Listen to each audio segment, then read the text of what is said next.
We are Novels Hall Dynasty. If you want to listen to more novels or more chapters of this novel, visit a path with the name of Novice Hall Dynasty. We continue with the novel. I Can't Be Sword God. Part 1. Chapter 1. The Sword Upon Tenley Slope. Level 71. Lichu muttered as his sword hand swung down. Before him, a lantern with ghost fire flickering inside it was instantly extinguished before falling onto the ground in two halves, casually cleaved into two across the air just like that. It was already midnight, but a young Taoist priest in water-fire robes was wandering in this wilderness. The scene was rather bizarre. He was tall and lanky from afar, looking rather handsome. If one got closer, they could see his pristine features, the bright gleam in his eyes, and his immaculate and handsome face. As he walked freely about, ghost lanterns being drawn out from the darkness, trying to accost him. Sadly, as the sword flashed, not one lantern could even get close. Whenever a ghost lantern was slashed, white spots that were not visible to the common folks would rise up from its body and enter the Taoist priest's body. Alas! Lichu sighed as he said to himself. As my level gets higher, the ghost lantern provides fewer and fewer experience points. Back then, I could level up just by killing one ghost lantern, and this time it took 2 whole months. If this goes on, I don't even know how long will the next level take. But, he said immediately after, while leveling up like this is slow, it is very safe. His eyes looked into the distance, as if he saw through the endless darkness and spotted those menacing existences that preyed upon men. This world is just so dangerous. Fiends, demons, revenants, monsters. Evil is all over this realm, and danger literally lurks everywhere. If I want to look for monsters that give me more experience, I need to take bigger risks. Although I'm not sure how my strength is, I'm definitely not strong. So, just to be safe, I'll stay at Tenley Slope for a while longer. A man must be able to endure loneliness, endure temptations, and kill ghost lanterns. As he talked to himself, he casually killed another 5 to 6 ghost lanterns. His movement was well honed, his positioning precise as if it was second nature. Lichu had been in this world for almost a year now. A year ago, he was just a high school graduate who had just completed his college entrance exam, was depressed by a fatal mistake causing him to finish second in the province. On one boring afternoon, he opened up a very old Yangtze game. He had never thought that he would open the door of all evils. When he woke up again, he found himself in a very foreign world. There was a Tenley Slope outside Yin Town, and on Tenley Slope was a Dean Monastery, and he had become a junior Taoist priest of Dean Monastery. Of course, who he was did not matter. What mattered in this world was that, the laws of Tao, gods and immortals, monsters and demons, all of the settings inside the game had become real. And Lichu, who was originally controlling a virtual character, was now a person who would feel pain and could die. He instantly fell into despair. Anyone would just run around killing everything when they are separated by a monitor screen, but when he came to this world, Lichu only had one thought in mind. To live on with a smile. West of Tenley Slope was a masquerade with many old barrows lying about. Coupled with abundant spiritual ki, it was inevitable that some ghosts would form, and the ghost lanterns were the most common one. The ghost lantern itself was quite weak, and its essence was some weak solitary spirits possessing onto phosphorus fire, taking the shape of a lantern. Should any passers-by get close, their soul would suffer a hit. For ghosts of this level, as long as it was a man whose Yankee was slightly stronger, the impact could be neutralized. Even if it was successful with its attack, it would at most cause a minor illness, so it was not too big a problem. For so many years, no one came to deal with it because everyone could not be bothered. And the people of Yin Town also knew not to pass by Tenley Slope at night, so no one suffered any harm. That was until Lichu appeared. When he found out he could gain experience by killing monsters to improve his strength, an unprecedented disaster befell the ghost lanterns of Tenley Slope. Well, who asked them to be the weakest ghosts in this world, and they could regenerate indefinitely, so they were the best grinding option to level up. It was late into the night. Lichu put his sword away and turned to leave. He understood the notion of not draining the pond to catch the fish, so he would not kill all of them. Every time he was done grinding the ghost lanterns, he needed to give them 3 to 4 days to regenerate. During these days, he would go to the forest in the east to fight ghost bees, or to the wasteland in the south to fight wine jar monsters, or to the foothills in the north to kill black hairbulls. If there was anything in common between these varied monsters, it was they were very weak.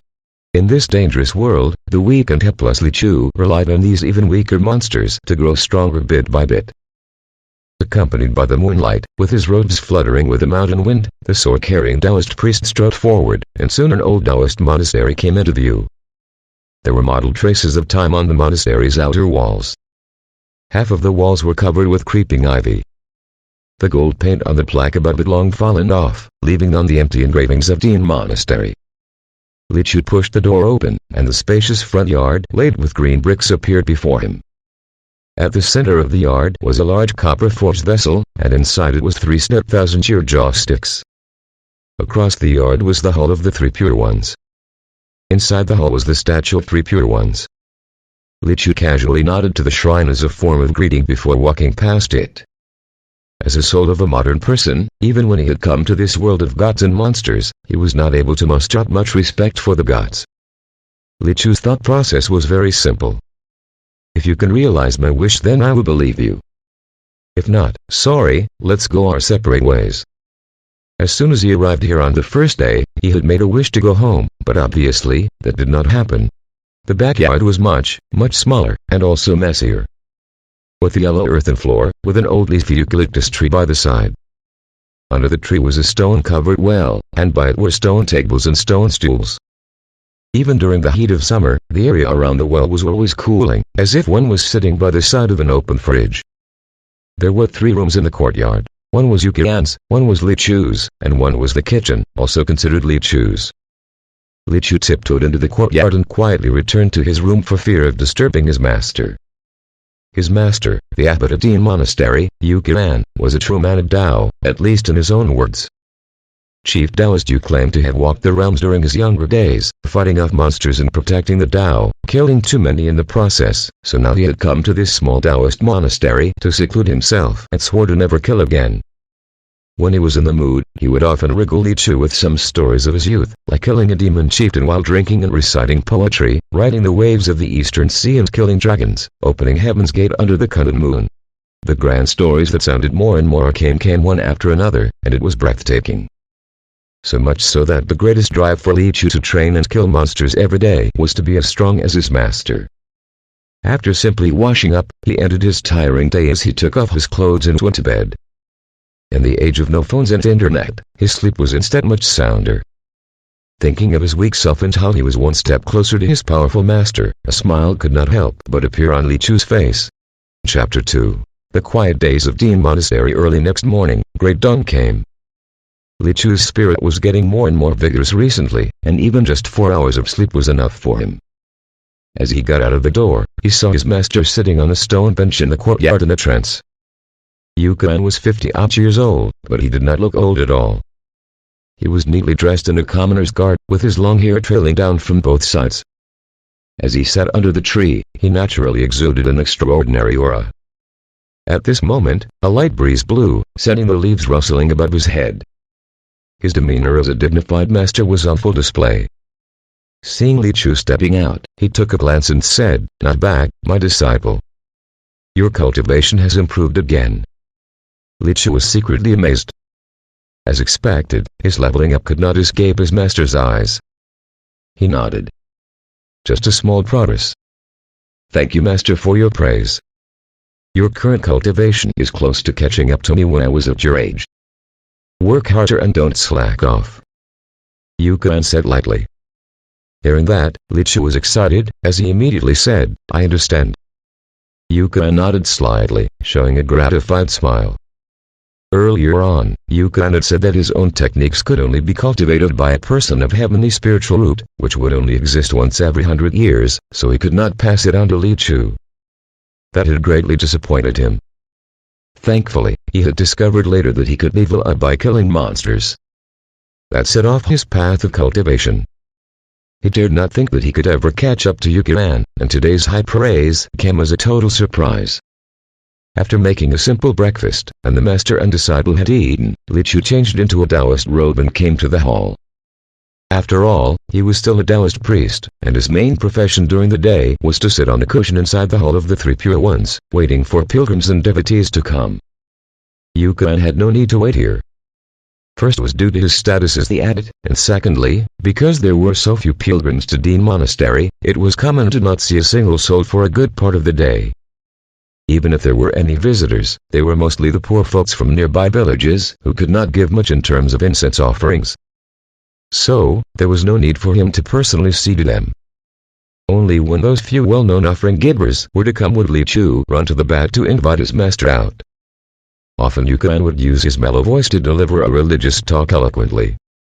And in change, he could earn an amount that would be enough for the master and apprentice to survive for a month. Every time, Li Chu would be astounded while standing behind him. This was professionalism in play. Just as expected of the idol of the middle-aged and elderly women in Yingtown. At this moment, the dashing idol was sitting at the stone table in style as he flicked through a picture book with relish. The wind blew past the pages of the book, and amidst the fluttering, the several large words on the book cover could be seen, and they vaguely resembled erotic ghost story. Sitting on the round cushion, Li Chu quietly exercised the power inside his body. While this would not promote the growth of strength in his body, but it would cause a warm current to form in his body. This warm current could relieve fatigue, clear his meridians, promote blood circulation, remove blood clot, and revitalize a man's energy. Through this exercise, he can sit cross-legged on the cushion for hours without his legs going numb. For a Taoist priest, this was a very practical skill. He did not know what to call this power. It was different from physical strength or vigor, it was more like a massive ki that filled the body. Once it left the body, it would instantly vaporize and become formless. There were many serious cultivators in this world, and he knew of the existence of the true ki. That was the manifestation of the spiritual power of heaven and earth inside a person's body, and it was the foundation of all divine techniques and Taoist techniques, and it was extremely arcane. But the difference was that the true ki was strengthened by breathing and running it through one's cosmic orbit. As for Li Chu's power, the only way to increase it was to fight monsters and level up. If not for that, why would he take the risk to bully the ghost lanterns? Yes, even a minute risk was still a risk. In his view, it was best to get back to that premise. This world was just too dangerous. Demons and ghosts were collectively known as the evil beings. The first day Li Chu crossed over, he had witnessed a tragedy involving the evil beings. Brother New from the next village was dragged away by a water fiend. And to get his body back, his relatives had to endure the pain and make a sacrifice to the water fiend before they found his body. A veritable tragedy. Later on, as his status as a Taoist priest, Li Chu had seen more cases of acts done by evil beings. That had cast a heavy shadow on his modern soul born under the red flag and living in peace. After his strength improved, he had also helped out in dealing with some of them, and the process usually went smoothly. Killing was one thing, being afraid was another. He understood very well that he was just a minor character in this vast world, and there were countless powerful demons and monsters in this world. Against evil beings, there was still a need to have a healthy fear of them. There was a saying in the Taoist scriptures, young people should not be too headstrong. In fact, objectively speaking, this world now was indeed a peaceful and prosperous world. At this moment, it was under the rule of the Hua Dynasty. This was a powerful feudal dynasty. After the turbulent wars between gods and demons, the Huoji clan, whose dynasty had been 800 years since its establishment, was still rock solid. There was a sound bureaucratic system on the inside, and a powerful army protecting it on the outside. Businesses were prosperous and the law strict. Against the evil beings, the imperial court had specialized agencies to deal with them, and there were many cultivator sects in the realm. The founding emperor of Luo had personally decreed the establishment of 12 immortal sects, creating the imperial examination of immortals, and encouraged the cultivators of the realm to vanquish demons and protect the Tao. Both Taoist and Buddhist sects, both civil and martial branches, were willing to contribute their own strength to protect the general peace, and thereby expanding their own followers. However, the entire empire was just too vast.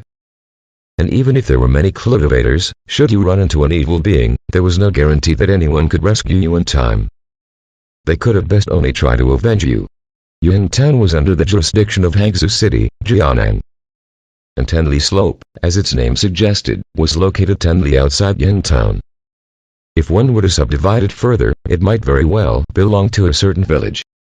At times, Li Chu also wondered if he was slacking too much as a person who had crossed over. It was almost a year now, he was still not out of the novice zone. But he then thought, "You did not give me any special treatment, a person who had crossed over should have. There should at the very least be an accompanying guide or a fancy system at most. Or at the very least, a super-duper ultra-divine artifact level weapon or something." But for him, he did not even have a spiritual root to cultivate. He only had the special ability to level up by killing monsters, and he had to grind hard every night to gain that little bit of strength. As he thought of that, Li Chu understood everything. He will never leave this mountain, not in this lifetime. He had no Goldfinger hacks, and could only grind on ghost lanterns to slowly level up. All of the people in Yin Town were talented, and they were nice as well, so he liked this place a lot. The sun was shining and the white clouds trailed. The trees knew and swung cheerfully. Inside the monastery, the young Taoist was waiting quietly inside the hall for visiting devotees, while the old Taoist was reading a picture book quietly in the backyard. It was a peaceful day, and the scent of Fetting drifted about in the air. Chapter 3. There's nothing that can't be solved with a sword strike. When the setting sun fell beyond the mountains, the flute of the returning shepherd boys rang out. Li Chu stood up from the cushion with his usual expression. He moved his lower body about as he tidied the folds on the lower parts of his robe. It was another day without any pilgrims. From this moment on, Li Chu's mind and body were now completely his. He became a truly free person.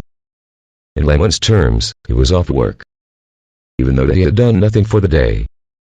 A young Taoist priest's life was so unpretentious and boring. He turned to the backyard and began to prepare dinner. After having dinner with his master, he rose and said to Yuka-han, "Master, I'll head out first." Yuka nodded lightly. "Stay safe." "Understood." After saying his greetings, Li Chu walked out of the monastery door. This time around, he left earlier than usual. The sky was still not yet dark, and the monsters at Tenley Slope had yet to appear. The direction he took today was different from the past. He was walking towards the river. Yin Town was close to the eastern seamouth, and there were many river systems around. One of them was the Blackwater River. Among the surrounding rivers, Blackwater River was not remarkable in terms of width or depth, but it was quite special. No one had ever dared to approach the river because there was a water fiend inside it. In fact, most big rivers would have legends of water fiends, but the one in Blackwater River was particularly powerful. It was said that due to that massive flood many hundred years ago, many people had died in Blackwater River, and the water fiend had absorbed plenty of souls and raised its cultivation by leaps and bounds in a short period of time. At other places, it was fine as long as one did not go into the water, but as for Blackwater River, even if one stood at the shore, he or she might get entranced into entering the water just by looking at the waters. Over time, both sides of the Blackwater River became a no-go zone. There had not been an accident for a long time until last year. Someone had not looked after the rascal in their family properly, and the child had run to the river to play. As a result, the child had been enthralled by the water fiend into the water. He and Brother Near of the next village had leaped into the water to rescue the child after seeing it, as he could not just watch. Brother Near was a good sailor who fished in the sea all year round.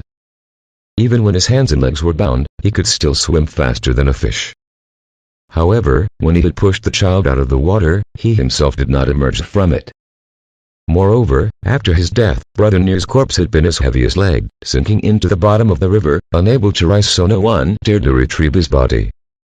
At the time, Brother Near's family was out of options. They had invited a Taoist priest over to build a shrine and made sincere sacrifices to the water fiend after listening to the idea given by one of the villagers. It had been only after that the water fiend had allowed Brother Near's body to float up for him to get a proper burial. The water fiend was that arrogant. Li Chu had crossed over just before the sacrifice took place, and that was why the water fiend had left a very deep impression on him. Or rather, a very bad impression. At that time, some did ask why no one sought a cultivator to exorcise this water fiend, and the village elders told them that it had been done years ago.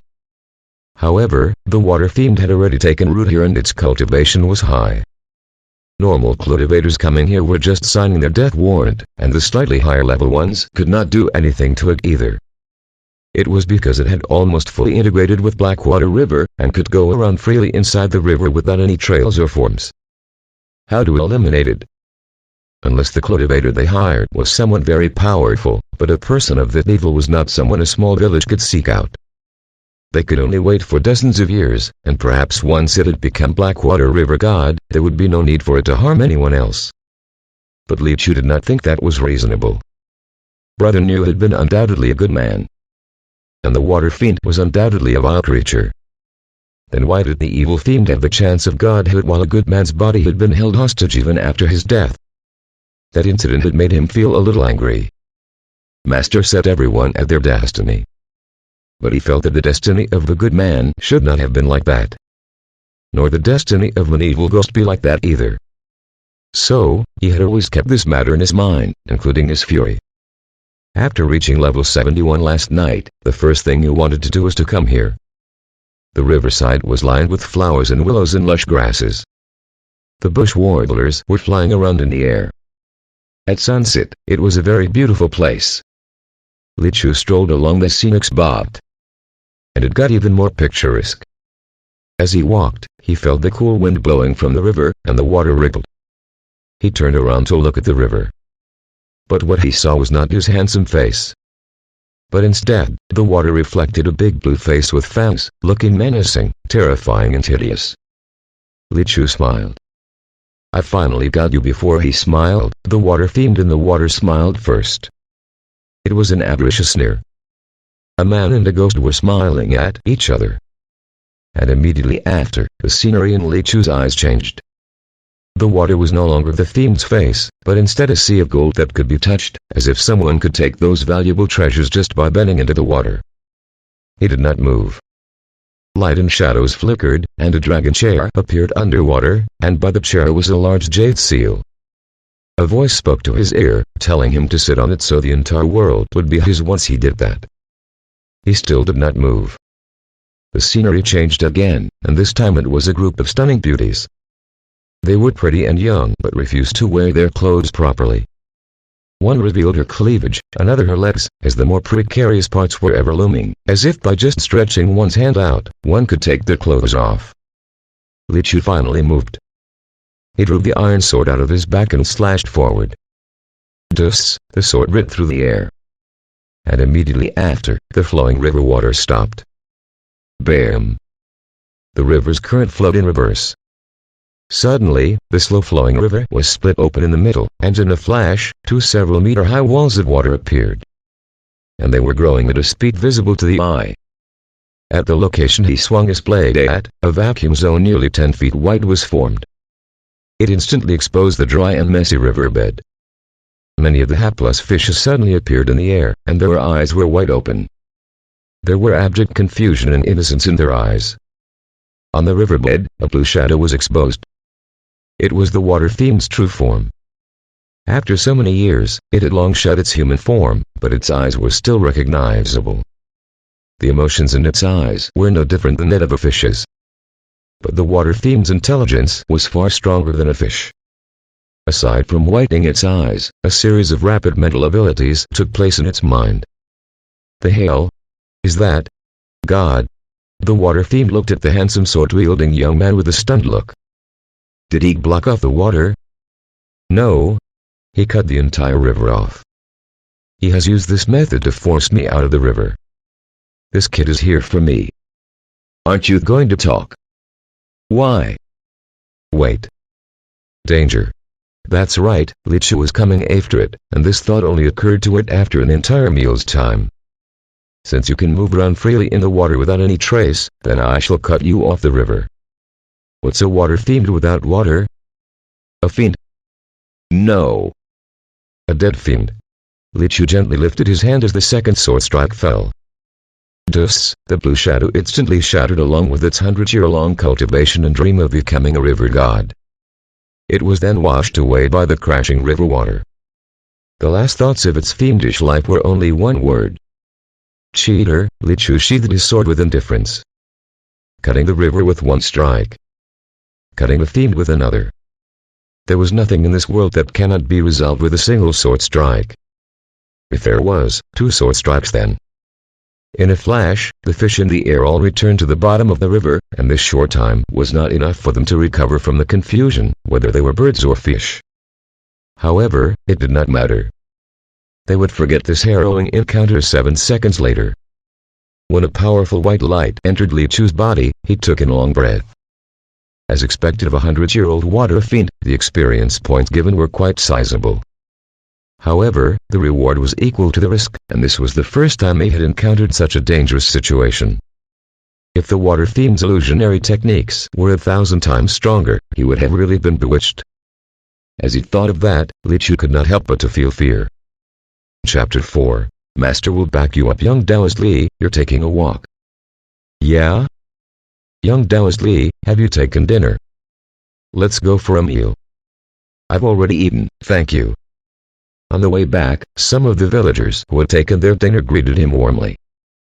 Some who had just started cooking invited him over for a meal. Li Chu smiled and responded to each of them. Dean Monastery had been here for so many years now, so the villagers in the surrounding villages were very familiar with the master and disciple pair. Li Chu, too, had always been popular. Besides, who wouldn't like a handsome, modest, and polite young Taoist? Especially the villagers' young ladies. It did not matter if he was handsome or not. Instead, it was mainly because they liked Taoists. No one could have imagined that this seemingly harmless-looking young Taoist had just killed the water fiend by the river. Li Chu could not be bothered to show off either. In his view, splitting the river with a sword strike was nothing great. He had heard the talk from a storyteller in Yingtan about a person with the surname Tong in Kunlun Beijing who was claimed to be invincible. When 2 countries in the west had shown disrespect towards Beijing, he immediately broke off 2 peats from the Kunlun Mountains and flew over with 1 in each hand as he forced their submission. There was also a clan in the eastern sea that raised dragons for a living. The Huo imperial household had wanted to force them to serve the court. The clan's people then controlled 9 heavenly dragons in retaliation, kicking up a devastating tsunami that flooded Siza, wiping out all life there. It was only when the emperor personally went upon the altar to admit his mistake and carved out 12 islands for them to build their country did they relent. This was what you call great divine techniques, a grand scene to behold. Forget those afar.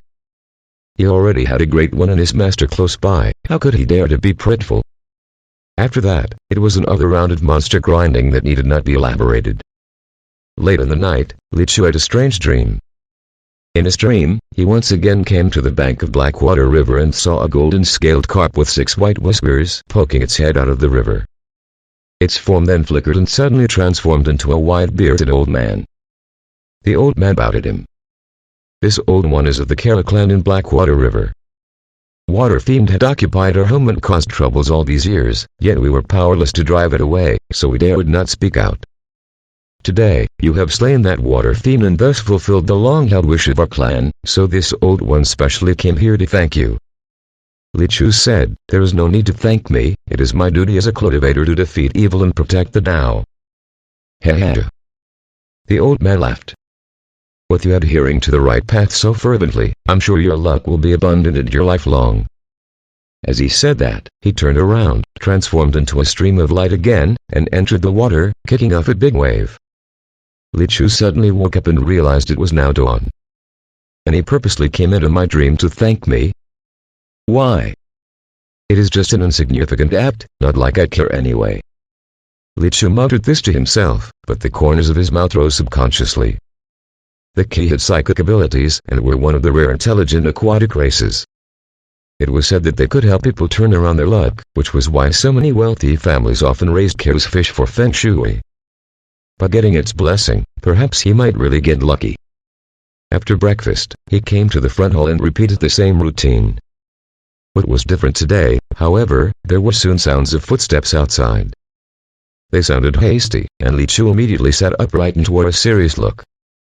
There were 2 types of visitors to the monastery. One was the common believers. The incense money from them was in the long term. While they would often provide offerings, the amount was not large. In contrast, the other type would only offer prayers should there be an urgent need. They often needed God's help urgently, so they would be much more generous with their offerings. And the one with such hasty footsteps was often a big fish. As expected, the one entering the monastery was indeed a big fish. The person was wearing an embellished brocade and black official headgear on his head. His waist hung a long blade in a black scabbard, and his feet were wrapped in an official cowl leather boot. Although his figure was slightly off shape and his appearance unassuming, he still had some heroic aura to him with his outfit and many years of accumulated imposing mannerisms. Li Chu was very familiar with this person. He was the chief constable of Yin Town, Zudefu. For him to look for Li Chu meant that there must have been another ghost-related case in town. Otherwise, a person like him, who would go to the full spring parlor many a dozen times, would never step into Dean Monastery to give an offering. Young Taoist, long time no see he. I've even started to miss you. Zudefu smiled as he sat on the cushion opposite Li Chu. Thank you for your thoughts, Constable Zhu. Li Chu replied calmly. For you to come looking for me, is there another thorny case in town again? I was going to come to give my offerings, Zudefu said before pausing for a moment. But it just happened that there was a new case last night. Li Chu had almost memorized his script word for word, and could not be bothered to respond to that, so he just nodded. Go on. Zudefu also cut to the chase and said, it is a really bizarre case. A murder case happened in the cloth merchant Zhu's place. Both he and several other servants were killed. Their deaths are very gruesome. But oddly enough, only the men had died. All males in the house, including the gardener, were not spared, but the females were all unscathed. Even the young wife of cloth merchant Zhu, who slept on the same bed with him, was fine. Oh. Li Chu was also puzzled. He had never encountered this kind of incident before, but then again, he had not seen much himself. There were many strange evil beings in this world, so it would be normal for something strange to happen. After the investigation, I suspect that it might have to do with a vengeful spirit. Zudefu continued. So I'd like you to come with me to inspect the place. Sure. Li Chu nodded. You might need to stay overnight there. Zudefu added. Li Chu immediately frowned. If he had to stay in town for the night, he would not be able to train tonight, and his grinding record thus long would be broken. Zudefu quickly said, I can pay extra. He had plenty of contact with Li Chu before and knew Li Chu's character well, so he knew there were extra charges if the job required him to stay overnight. If someone from the government were to ask a cultivator for help, they would receive a bounty, and according to the difficulty of the case, the value would differ. However, overall, it was still quite considerable. In fact, Zudefu could go to Hangzhou City to seek help from a higher authority. There's an Imperial Bureau station there, and one could ask the help of those cultivators under the Imperial Court. But the Imperial Bureau's staff were always busy, and seeking their help gives off the impression of incompetence, and one's credit would be diminished. So, the chief constables in towns would generally prefer to look for cultivators around them. Although there was an additional expense in terms of bounty, it was paid by the Imperial Court. Can public money even be called money? This way, Li Chu would receive the bounty while Zudefu would receive the credit. You may very well earn, but I'm not losing out either. When Li Chu heard this, his brows stretched immediately. What are you saying, Constable Zhu? For the sake of the peace of this town, of course I cannot stand aside. I'll go and inform my master. You sure are righteous. Zudefu said. Li Chu got up and went to the backyard. After taking a few steps, he did not forget to re-emphasize. It's not about the money. Naturally. Zudefu agreed with a smile, but at the same time he said in his heart, I'll be damned if I believe that Li Chu came to the backyard. Yukan was still sitting by the stone table, reciting the scriptures in his hand. His clothes were fluttering, so was his immortal key. Master. Li Chu said. The town's constable Zhu had summoned me to help deal with a case related to a vengeful spirit. I might not be back tonight. Yukan raised his eyes and said with concern. Be careful with everything and stay safe. If there are evil that you cannot deal with, save your own life first, and come back to tell your master. I will back you up. I understand. Hearing this, Li Chu slightly perked up. This was the reason he was full of confidence every time he went out for errands. his master would back him up. With Yukon's words, he could do anything. If he was to run into a monster that he could not deal with, he could come back to his master for help, and how reassuring was that? After watching Li Chu leaving with the iron sword on his back for a while, Yukon returned his gaze to the picture book in his hand. And then his murmur could be vaguely heard. If there's an evil being that even you cannot deal with, you definitely must come back to tell me, and when the time comes, both of us will flee together. As long as we survive, there is nothing to be afraid of. A gentle breeze blew and flicked the cover of the picture book, and on it were 3 big words, The Nine-Tailed Turtle. Chapter 5. I have other ways to exorcise it. It's the first magim. First magim. Madmia grabbed onto the young handsome Taoist priest's arm like she was clutching the only life-saving straw as she cried miserably. She was the cloth merchant Zhu Degan's concubine who had only entered the household for 3 days. At this moment, she still appeared beautiful and delicate despite messy hair, untidy get-up and no makeup. Li Chu comforted her. Madam, don't panic. Please tell me exactly what happened last night. As he said that, he calmly pulled his arm away. Yes, madam, you can relax. With this chief constable and Taoist lead here, we can assure your safety. Zudefu patted his chest, at the same time, rubbed his large, hairy hand on Madame Ying's delicate shoulders. Young, beautiful, widowed. And she was about to inherit the Zhu family's business soon. That made Chief Constable Zhu want to comfort her with all his heart. However, when Madame Ying lifted her tearful face and looked at Zhu Defu and then at Li Chu, she immediately rolled her eyes at the former and shrugged away his hand by twisting her body sideways. She then grabbed onto Li Chu's other arm as she cried. I'll tell Taoist Li everything. You must protect me. Wow, what a bitch. Even when frightened, she still does not forget to pounce on a handsome man. Zudefu cursed bitterly in his heart.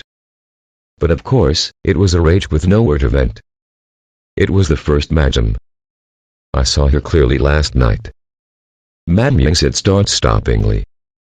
On the first day I married into the house, I was supposed to serve the first Madame T, BB, but she refused to accept me into the house.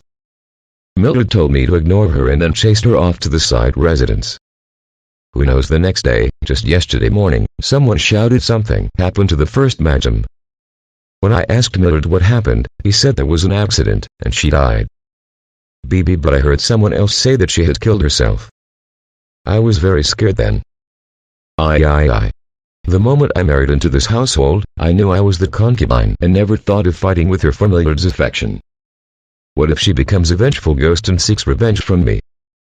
Then, in the middle of the night last night, I remembered that I was sleeping on the outside of the bed while Mildred was sleeping on the inside. I found someone to my left when I got up, so I wanted to get off from the other side. But then I noticed there was someone on the other side too. I quickly rubbed my eyes, and I saw the first madam lying on my left. Her face was blue and her body cold. I thought at first who had placed her body on a bed, and then she suddenly opened her eyes. And then, I fainted in shock. Zudefu nodded by the side. After putting himself into her shoes and rethinking about the scene, he felt it was indeed rather scary. By the time I woke up, it was today morning, and it was the servant girl who woke me up. I then realized Mildred was a mangled mess, a literal pile of flesh. I don't know what the first madam did to him. I didn't see anything at all. The servant girls then said, all of the men in the house, the manservants, the gardener, the carriage puller, had died. Only the women were left alive. It's the first madam seeking revenge on men. She must still be here. She died with resentment in her heart and it will definitely not go far. She didn't kill us the last time, but who knows if she will do so the next time. Don't worry. There won't be a next time. Li Chu said firmly. After listening to all of what Madame Yang had to say, he resolutely pulled out his arm and took 5 steps back, pulling a distance away from her. Oh, Madame Yang's embrace fell empty, and she glanced at Li Chu with a downcast look. Zudefu immediately went to place his muscular arm over her. However, Madame Yang blinked and then turned around to hug the servant girl next to her as she started sobbing again. Zudefu left empty-handed. He sheepishly walked over to Li Chu and whispered, "What do you think?" As soon as Li Chu stepped into the bedroom, the scene that greeted him was a bloodied partition with strands of ground flesh on the ground, bed, and even the ceiling. Although most of the corpse had been cleared away, it was still a painful scene to look at. He did not reply but asked, "Chief Constable, have you seen the corpse already?" "Don't even mention that." Zudeki looked glum. Those servants fared a little better. They were bitten to death and had a few scratches at most. Zudekin's death, on the other hand, is just gruesome. As if his entire flesh was torn off from his body with fingernails. This is definitely not something done by a human, and even a beast won't be able to pull it off. I've taken a look this morning and puked all of my last night's dinner out. Li Chu nodded. As he leveled up by killing monsters, his 5 senses had become extremely acute too. At this moment, he could clearly sense a chilling aura that made one sick, and not unlike other haunted places, it was the residual yunki that a ghost had left behind. After listening to Madame Yang's account, this sounds really like a case of vengeful spirit running amok. Li Chu said. Then I'll stay here tonight and see if she will show up again. The so-called vengeful spirit was a ghost that might form when someone died while still bearing extreme resentment. It remained in the mortal world through its resentment. Most of the vengeful spirits were earthbound ghosts that could not leave their place of death. After their death, the intelligence of their spirit would fade away, and they would forget most things except for vengeance. So even after they had killed their target, they would stay in place to strike against many more innocent people. As more and more people died, the resentment that accumulated would become more and more serious, so it needed to be exorcised as soon as possible. But I still have some doubts. Zudeku rubbed his chin again as he pondered. A vengeful spirit does not form that easily. I've been a chief constable for almost 10 years now, and I've only run into 2 or 3 cases at most. All of them had some horrible grievances behind them. Based on reason, the first madam of the Zhu family was just a woman with a jealous fit.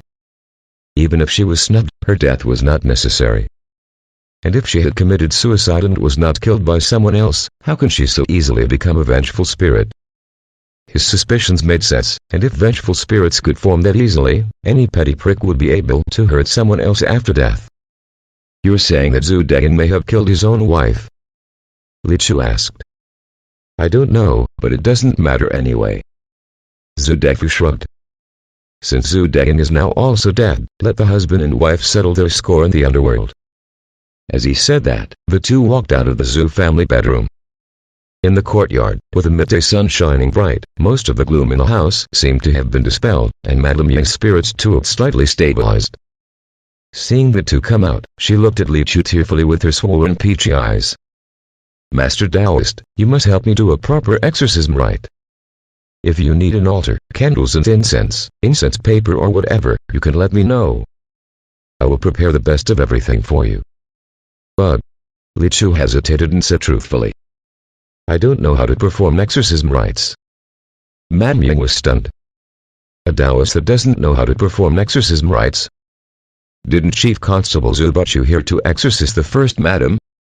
I don't really know how to set up altars, chants, and whatnot. Li Chu replied indifferently. But don't worry, I have other ways to exorcise her. Chapter 6. All men deserve to die, except the young Taoist. At first, the plan was for Li Chu and a group of constables to wait for the appearance of the vengeful spirited Zhu family manor. The constables in the magistrate office appeared to be very helpful. They all patted their chests and talked big in front of the surviving female Zhus, promising to rid the evil spirits so they could return to their beautiful home. However, when it was getting late, all those constables started to make excuses after the female Zhus were checked in a nearby inn. Some said their mothers were sick, some said their wives, even mothers, were having an affair. In short, they all did a disappearing act. Zudeku ended up angry. Damn it! Those buggers slipped away while I went to the latrine. Don't worry, young Taoist Li, I will get them back one by one. After Chief Constable Zhu said that, he swaggered out and never came back again. Li Chu had long known their behaviors. He was happy to have no one around disturbing him while he drove out the evils. Inside a bedroom of Zhu family manor's courtyard, Li Chu sat on a grandmaster's chair behind the room divider with the sword placed horizontally on his laps, quietly waiting for the vengeful spirit. It was a deserted bedroom with extremely simple furnishings, a stark contrast to the gorgeous bedroom in the backyard. No wonder Zhu family's first madam was so resentful when she was banished to this place. There was a worn white mark on the bare beam where the madam hung herself in the house. The vengeful spirit she had transformed into was going to appear here. The night in Ying Town was quiet. Willow branches swayed gently in the evening breeze. Since it was summer, the front and back doors and windows in the bedroom were open. It felt cool when a gust of wind blew through the house. The cool moment turned into chills. And the chills worsened. Another gust of wind came and blew out the dim lamp in the house. Li Chu rested with his eyes closed when this happened. He opened his eyes at once, as he knew something had appeared. Quietly, in front of the room divider, a figure was seen hanging on the beam of the room. Its neck was stretched, its tongue hanging out and swaying. He could see through the room divider the figure was dressed up to the nines. By the looks of the costume, it could be a burial robe. When Li Chu opened his eyes and looked at her, he felt that the figure hanging upside down was also looking at him. A faint, creepy voice rose in the room after a long while. All men deserve to die. Li Chu frowned in a reflective pause. Madam, in fact, you don't have to be like this at all. If you know that Zhu Deng has let you down, it means you have seen through him as a heartless person. Why did you take your own life out of vengeance? Yes, the vengeful spirit had little intelligence left with it. So he did not know if this conversation was going to work. But he still felt the need to talk sense to her. Every vengeful spirit died with grievances. It need not have to be this way, he thought. All men must die. The voice came again. This time the tone was even more ululating. The chilly wind got stronger outside, setting the doors and windows slamming shut and opened violently.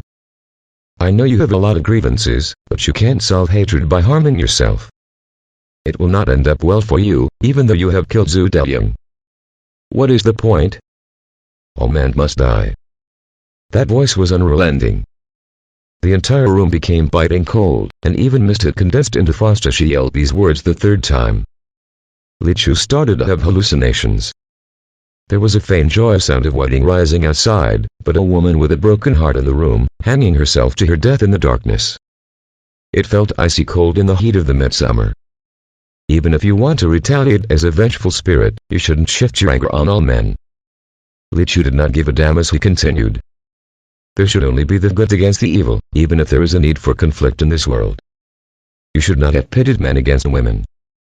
Are you not done yet after killing Zhu Deng? Those servants of the Zhu family are innocent.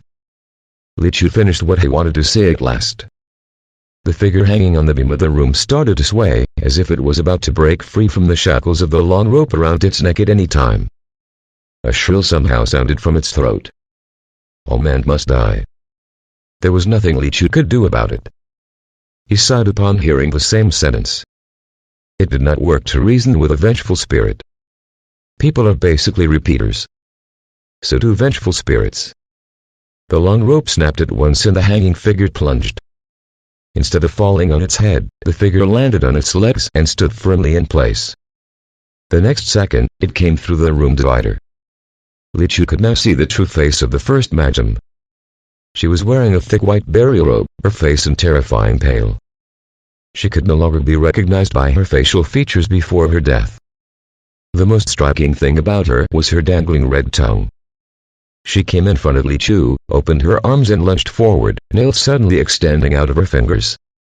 All men must. Li Chu's eyes were focused with his right hand clenching the sheath. Drawing the sword and killing the vengeful spirit were all done in the blink of an eye. The madam's voice and her movement instantly froze in place. Her long neck suddenly stiffened, her body arching.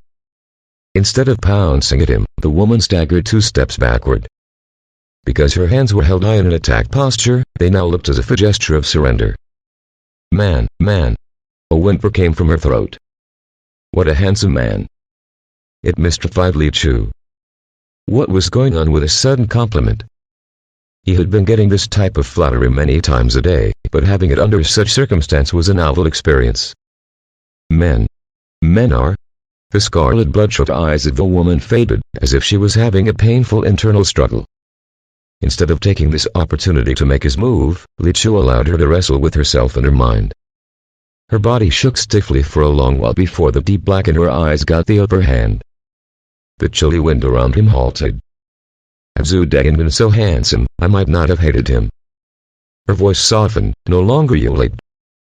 Although it felt weird, she was no longer as resentful as before. "Madam, have you let go of your hatred?" Li Chu held the hilt of his sword, hesitating for a while whether to strike. "Not so easy." The woman sneered, her red long tongue tossing back and forth as she shook her head. It was a simple action, but it looked terrifying on her. Li Chu wanted to draw his sword upon hearing what she said. As his strength was gathering in his wrist, he suddenly saw the woman looking up at him with a scary face. "I could probably let go if you will give me a hug." Huh? Li Chu was struck dumb. Probably he had not seen enough of the world. He did not know that this was a part of exorcism.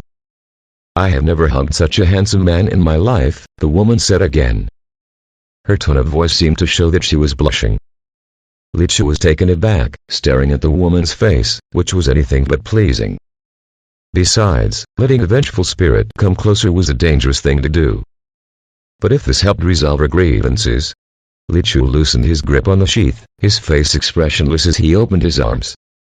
A smile seemed to break out on the woman's face. She lunged forward but did not strike out her claws. What she said was genuine. In fact, she could not hug Li Chu. Spirits are incorporeal and humans are entities. The two may attack each other by spiritual power, but they cannot touch each other. The woman's body started to fade as she flew toward Li Chu. Pieces of memory came to mind. There were handsome young men proposing marriage to her when she was young. Although not as half-handsome as this young Taoist, those guys were well-known young men from the nearby regions. But she preferred Zhu Deyan, because she thought ugly men were more faithful. Because of this, she harbored resentment towards Zhu Deyan in the days that followed. She thought since she had given up on handsome guys for an unlovely face like Zhu Deyan, he should treat her better.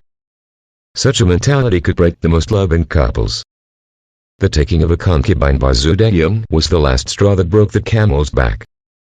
She did not expect that a coward like Zhu Deyan would defile her protest to taking in a concubine. Not only that, he banished her to the side courtyard just because of that second wife. Just when her resentment was going through the roof, that person appeared. "That's right." The woman opened her eyes suddenly as she had something to tell this young Taoist. But she could no longer say a word. When a vengeful spirit lost its last grievance, it would vanish right away. Li Chu blinked and breathed a sigh of relief as the woman vanished while flying towards him. He put his hand to his face. He often heard people around him say he was handsome, but he had never thought so. Instead, he thought he only had an unassuming face. It was because all humans looked alike to him. Chapter 7.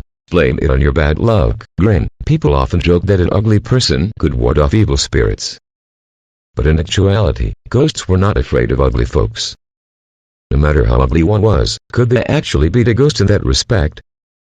Today, Li Chu's experience had proven that only good looks could ward off evil spirits.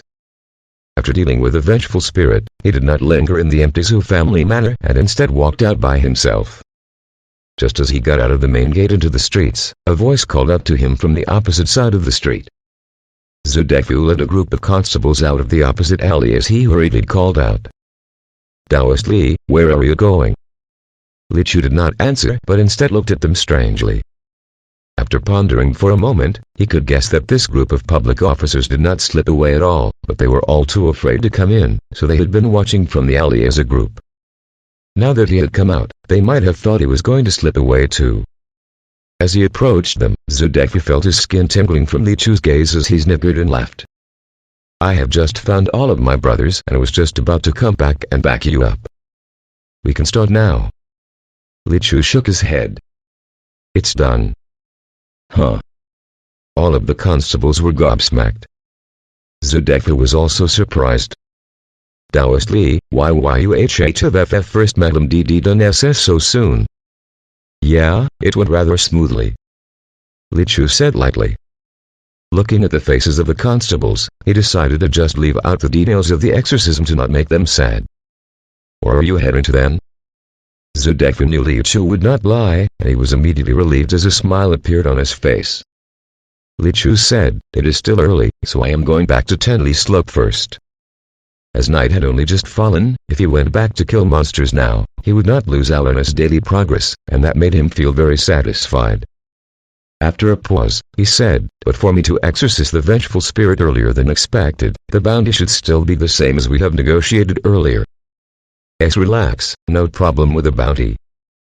Zudekha waved his hand and then leaned in as he pulled Li Chu's sleeve, whispering, "How about we go celebrate tonight, and play around?" "Play around?" The constable beside him smirked. "That's to go to the House of Blossoming Spring to play around." Li Chu rolled his eyes and declined. "I'll pass." Another constable quickly laughed and quipped, "Are you embarrassed, Taoist Li?" "Don't worry, it will be fun once you are used to it." "I just think," Li Chu raised his eyes to look at the constable as he said slowly, "there is no need to spend money on this kind of thing." Immediately, he nodded to everyone as he turned and left. Looking at his straight back, an old constable quickly sneered. "I couldn't tell that this young Taoist priest is a miser. Fa, how can you get to play if you don't pay?" But he immediately felt something was wrong once he said that. If we think about Li Chu's face, it seems like the ladies of the House of Blossoming Spring will not refuse if they are asked to pay him instead. If thinking in this way, no wonder Li Chu feels that there's no need to spend such money. The group of constables looked at each other a few times and suddenly felt that the wind tonight was much colder. "Damn it!" Someone cursed angrily even though he himself did not know what he was mad at. It was a cool summer's night. The stars and moon were shining bright. It was just a short 10-mile journey from Yingtown to Tenley Slope. Even when Li Chu walked unhurriedly, he would arrive there just after a while. The path was a spacious official road, but there were wild woodlands on both sides with no person in sight. Although the curfew set by the Hua Dynasty was not considered strict, the city gates were relatively guarded strictly. What's more, this was a world where evil beings ran rampant. Hence, unless there was a very urgent matter, most normal folks would not go out of the city for a walk at night. Of course, cultivators were the exception. Li Chu walked and walked, and as he reached near Midway Pavilion, he noticed something was amiss. The surroundings were just too quiet. There should be plenty of living creatures in the wild in summer, the toads in the puddles, rodents and birds in the forest, cicadas on the trees, and howling beasts in the mountains. All of the usual cacophonies had disappeared. And a stench soon began to reach the tip of his nose. Of the 4 types of evil beings, spiritual creature, demon, ghost and monster, spiritual creature's qi was stinky. The mortals would feel dizzy after inhaling it for a long while. Demonic qi was pungent and would cause mortals to feel hostile, while ghostly qi was chilling and could cause mortals to feel nauseous. Lastly, monsters, a collection of different types of supernatural beings that were extremely bizarre, did not actually fit into the same category, nor did they share the same aura. One could say that aura was the most distinctive feature of an evil being. In other words, it served as the most important basis in determining an evil being. In fact, it was precisely because most evil beings were unable to hide their aura that they could only operate outside human settlements. If not for that, the evil beings of this world could slip into the cities at will, and then humanity may not be as peaceful as it was now. Li Chu could tell that the smell he had caught a whiff of earlier was a monster's qi. And it was a potency that he had never felt before. Out of caution, he did not plan to see trouble as he sped up his pace and wanted to quickly return to the monastery. Yet trouble seemed to want to look for him. After 3 quick steps, his waist seemed to have suddenly touched a fine but tough thread as an elastic force suddenly came bouncing back. He quickly twisted and backed away before finding that the white belt on his waist had been corroded and blackened. The thread was poisonous. Using the bright moonlight, he opened his eyes wide and scanned his surroundings carefully. It was only then that he found the threads were arrayed in the form of a bagua array, like a huge spider web. Not only was the road blocked, but even the woods on both sides were also densely covered by these black silken threads.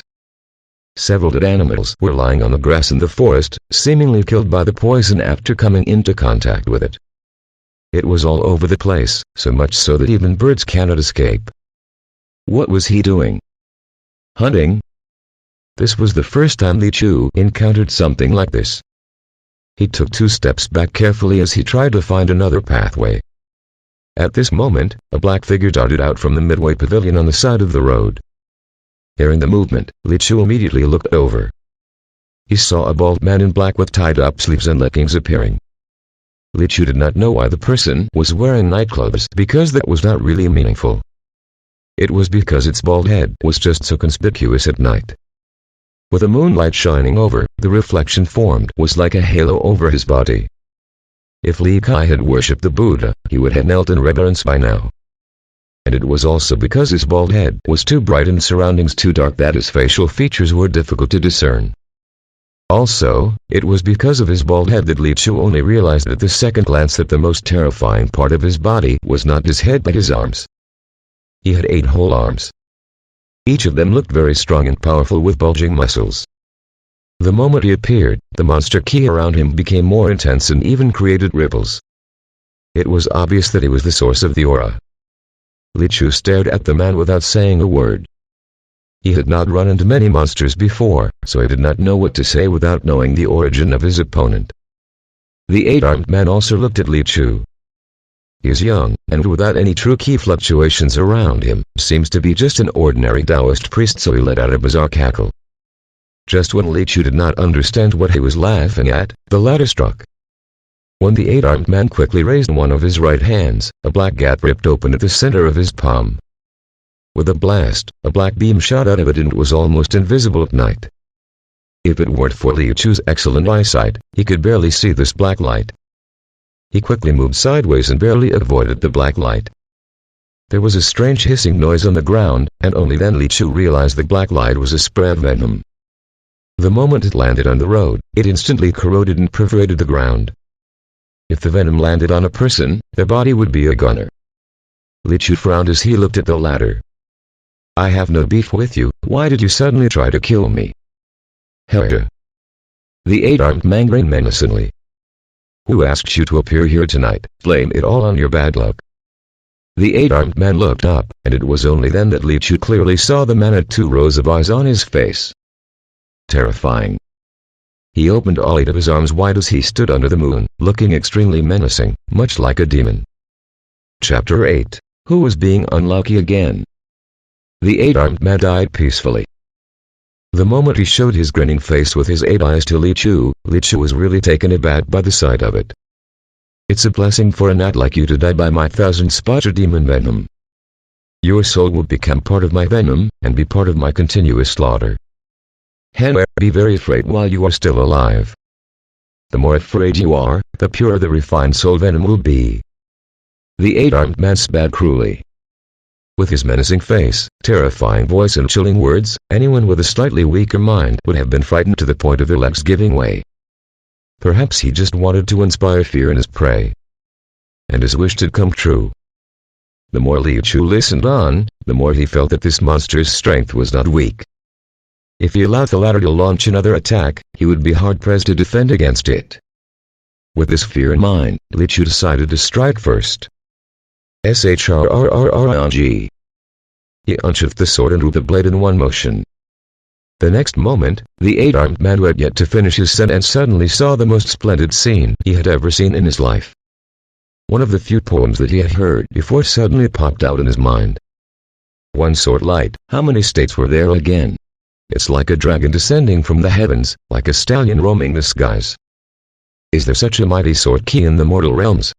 His 8-eyed face was distorted maniacally as all 8 pupils suddenly enlarged. At this moment, an outrageous thought suddenly came in his mind. I'm just a little spotted demon who had been cultivating for about 100 years. What merits do I have to die under such a sword strike? Am I worthy? Aside from that, there were some deep confusions. How a person without any true ki fluctuations perform a slash like that? Why did I run into such a person in a seemingly inconspicuous small town? Even if it is karmic retribution of my evil deeds, isn't this a little too outrageous? So by appearing here tonight, who's the unlucky one again? But he did not have the chance to know the answer, nor did he even have the time to finish his question.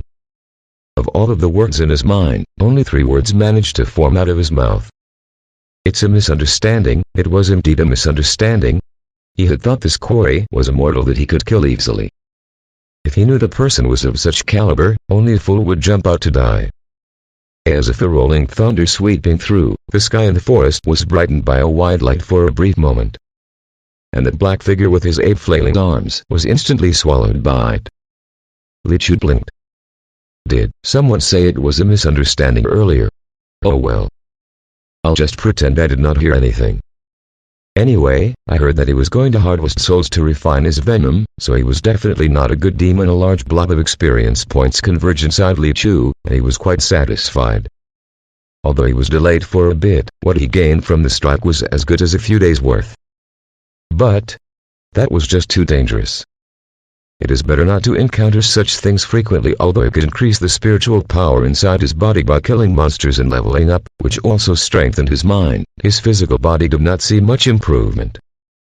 Now he was like a high-attack low-difference DPS character in the game, and while he could one-shot weak evil beings, but if he was slightly careless, he might still end up dead. If not for the fact that the 8-armed demon had not been blabbering so much nonsense, I would probably have been refined down into venom by now. What if I run into a mute next time? Thinking of this, Li Chu could not help but feel afraid. He then made up his mind to find a way to strengthen his body.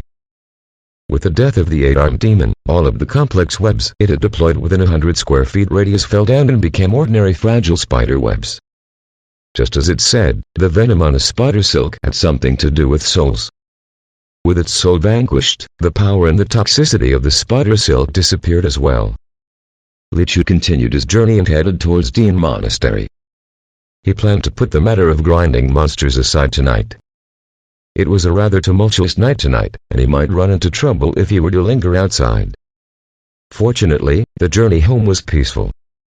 In the veil of night, a yellow light lit up from the small monastery up the slope. It was the light of home. Li Chu had initially told his master that he would not be back tonight, but he instead came home much earlier than usual. But for the old Taoist, it was no different. The young man's routine was very healthy, working at sunrise, resting at sunset. Li Chu, like usual, carefully entered the monastery, nodding at the 3 pure ones in respect before returning to his bedroom. After getting used to the routine of killing monsters at this hour, and now he was suddenly free, he actually did not know what to do. The nightlife of people back in the ancient era was just too lacking. But this might also be his own doing. Thinking of Zudefu and the others back in town fooling around right now, it was probably rather riveting. But Li Chu always felt that the joy of that sort of entertainment brought on was very fleeting. And after a moment of extravagance, the lack grew even deeper. It was both impoverished and lacking in equal measure. At this moment, there was an urgent-sounding knock on the door outside. Bam bam bam. Li Chu got up again to open the door.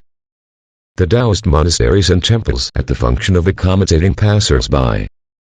Some were night travelers who could not find an inn to stay, or poor folks who could not afford a room and would often choose to stay in a monastery or a temple. And Dean Monastery occasionally had such visitors as well. He came to the front yard and opened the door. The one knocking was a middle-aged literati clad in a brown shirt and long Confucian robes. His face was pale and clean-shaven, looking gentle and well-mannered. Behind him was a horse carriage. To Li Chu's surprise, the decoration and the crest on it showed it was actually an official's carriage. One would at least need to be a county magistrate to be assigned such a carriage. Yun County's administrative office was also in Yun Town, so Li Chu had seen such carriages before. Young Taoist, the middle-aged literati, greeted him with a whole-fist salute. "My daughter and I have passed through here and would like to seek shelter for tonight. I wonder if it is possible to accommodate us. Please, come in." Li Chu nodded and invited the literati in. Seeing Li Chu agree, the literati turned around and called out, "Rare." When the carriage curtain was lifted, the young woman in a water blue dress got down from it. Her long thick hair was tied up with a simple knot. Her skin was as fair as ivory. Her face was tiny, yet the facial features were very defined, especially her pair of eyes looking like 2 azure-lakes. Coupled with her rather tall stature and elegant temperament, she looked like she was a floating cloud among the mountain peaks. The lady got down from the carriage and stepped forward slowly. Upon seeing Li Chu, a glint appeared in her beautiful eyes. Li Chu nodded in acknowledgement and then said, "It's just that our monastery is not very spacious. There are only 2 bedrooms. I'll go squeeze in with my master, and that both of you may need to share a single room." "That is fine. We are already very grateful that you agree to take us in. The literati smiled. After getting them to stay in the front hall for a moment, Lichu poured them some water and then went to clean up the bed. He placed a new bedboard in his room and then put another new sheet under it. Soon after, the room was ready. He then returned to the two. "Sorry to keep you waiting. The room is ready." "Thank you, young Taoist." The literati thanked them again, then said to his daughter, "Rare, you head in first." The young lady nodded and slowly entered the room.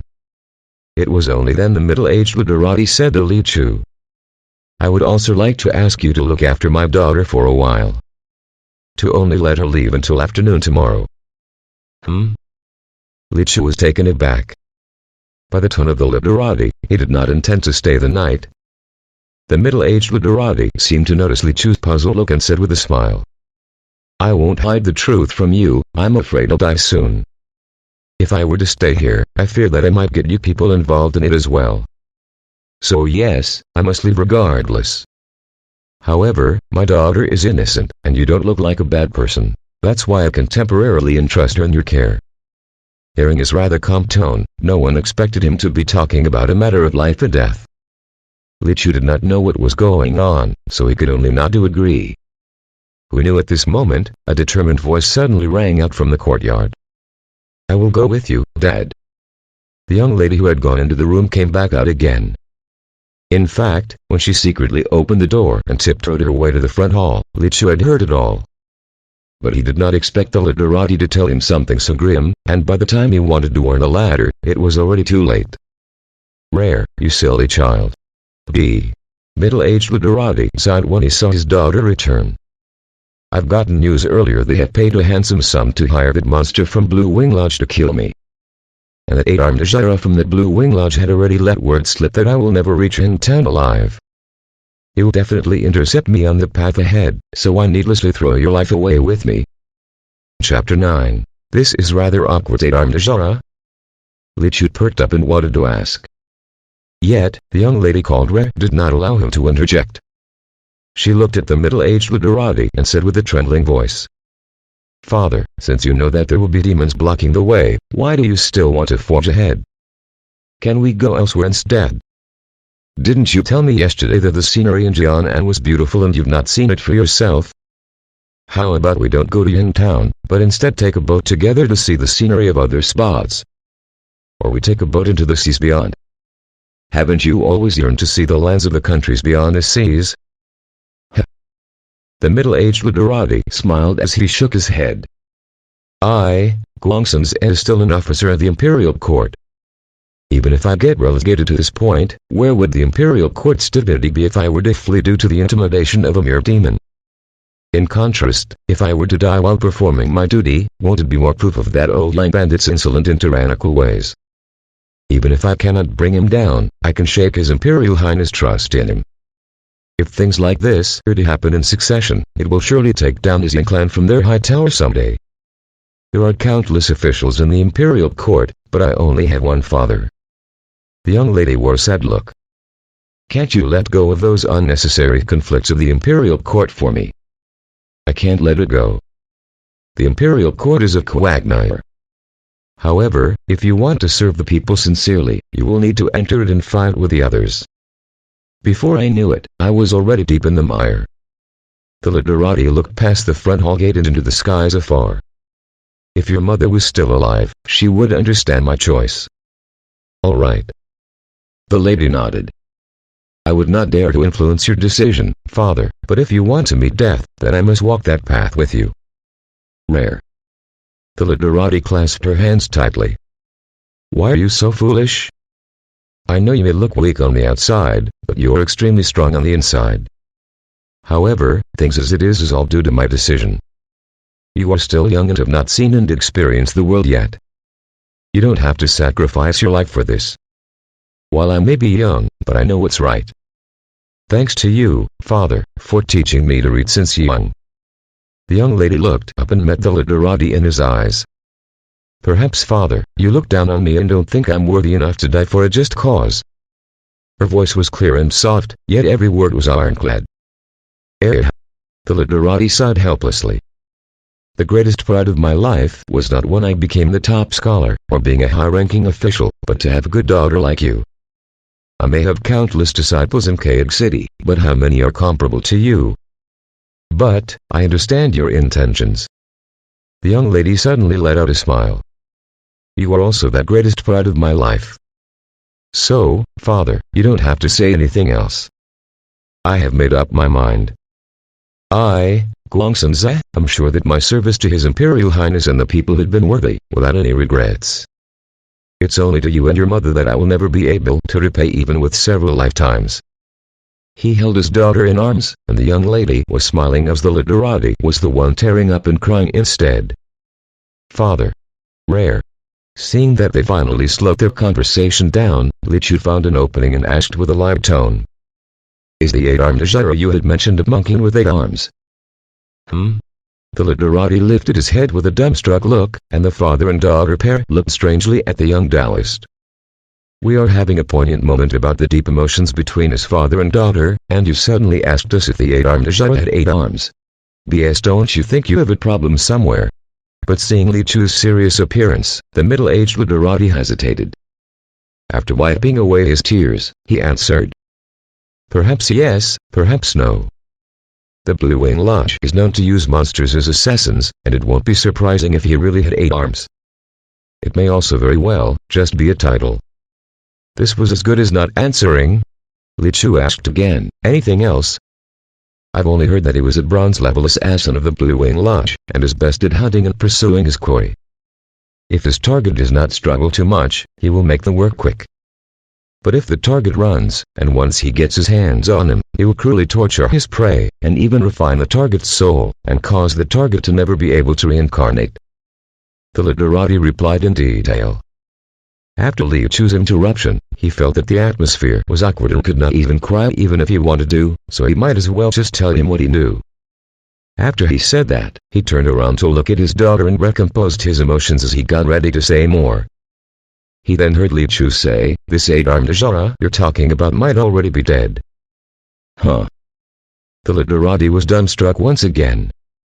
When I was on my way back from Yingtan earlier, I ran into a monster blocking the way, and I was forced to kill him. Li Chu said plainly. Come to think of it, it could be that 8-armed Ajara that was supposed to intercept you. The literati was stunned once again. It was the young lady's eyes which widened. Young Taoist priest, is what you say true? Of course. Li Chu's expression remained calm. But this expression, in their eyes, was telling them that it was just a monster, and he had just casually taken it out while passing by, and it was nothing great about that. Although the situation was indeed like that. Young Taoist, are you a cultivator? The literati looked at Li Chu in slight disbelief.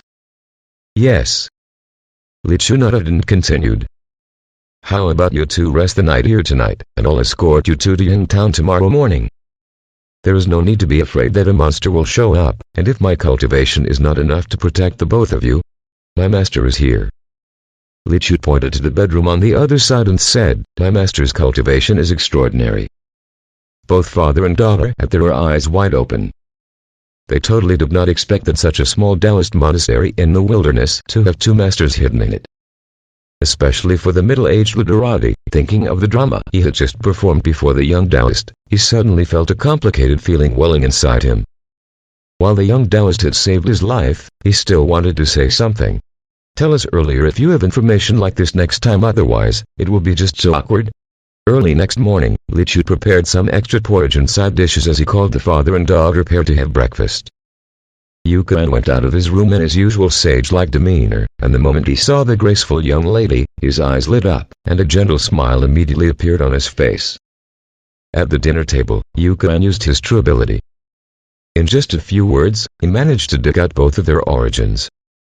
It turned out that the literati's name was Gongsanze, and his daughter's was Gongsanraya, both of them hailed from Kayag City. Gongsanze was a top scholar of his time, and had entered service into the imperial court for over 10 years. He had risen to the rank of the deputy chief of the Court of Judicial Review. Although his path up the court official ladder was not considered flourishing, he was still highly regarded. Sadly, he was a protege under the former Prime Minister Meng Yin. The current power-wielding minister, Yang Dinton, had defeated Meng Yuan and taken his place, resulting in demotion of all of the officials under Meng Yuan's wing. Guangsun Zhe was straight up demoted to Jiananzhu to become an insignificant Yan County magistrate. However, since he had always been regarded highly by the emperor, Yang Dinton was worried that he might return to the court, so he secretly hired a killer from the Blue Wing Lodge to intercept and kill Guangsun Zhe. The guards that were supposed to escort him had all been bribed by Yang Dinton. They had run off halfway through. It was one of the guards, who still had some conscience in his heart, who told Guangsun Zhe the news that an assassin was waiting to intercept and kill him. But even after learning of this, he insisted on coming to Yangtown to perform his duty. Upon hearing that this declining middle-aged literati was the incoming magistrate of Yan County, Yukon's eyelids trembled. The imperial court was far away, so no matter how big a storm was kicked up in northwest of Cade, there would not be any waves in Yangtown. However, despite not being held in any regard by those officials in the capital, a small-time county magistrate was as good as a king here. Thinking of the fact, he was looking at the magistrate's young daughter with a lecherous look. Yukon's eyelids trembled again, and 4/5 of his appetite instantly disappeared. However, what made him wonder was the father and daughter pair was particularly respectful when talking to him, and the look in their eyes was bizarre, as their eyes seemed to be full of oh. Chapter 10. Learning the Iron Road on 30 days after breakfast and another short chat, Li Chu personally drove Guangsun Zhe and his daughter to town. Passing by a wide open space along the way, they saw a large crowd gather in that space, and things were very lively. From what they heard, these people seemed to have found a large dead spider that was terrifyingly big. Some said the spider demon might have failed to surmount a tribulation, but some immediately pointed out that the wound was clearly a sword wound, so some cultivator certainly killed it. Li Chu did not stop and instead whipped the horse to accelerate past the scene. Both the Guangsun father and daughter pair were smart people, and they could tell what was going on after listening while passing by. They surmised that the body was the true form of the 8-armed Zhao that Li Chu had slain last night. Guangsun Zhe then asked, "Young Taoist, why don't you go down to tell them you had killed the demon? Wouldn't it be good to raise the name of Dean Monastery? Master had always taught me that defeating demons and protecting the Tao is not for fame." Li Chu responded. Guangsun Zhe was taken aback for a moment before raising a whole fist salute sincerely. "Both your master and yourself are really great men." Li Chu rubbed his nose with his hand. He did not want to explain because, firstly, he felt that fame did not matter. Secondly, there was originally a pavilion there. Last night, in his anxiety, he overdid a little.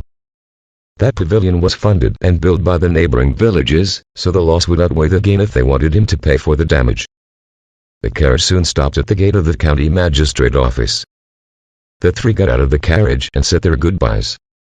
"Young Taoist Li, your life-saving grace will never be forgotten." Guangsun Zhe bowed in salute. "I'm just doing my part as a cultivator.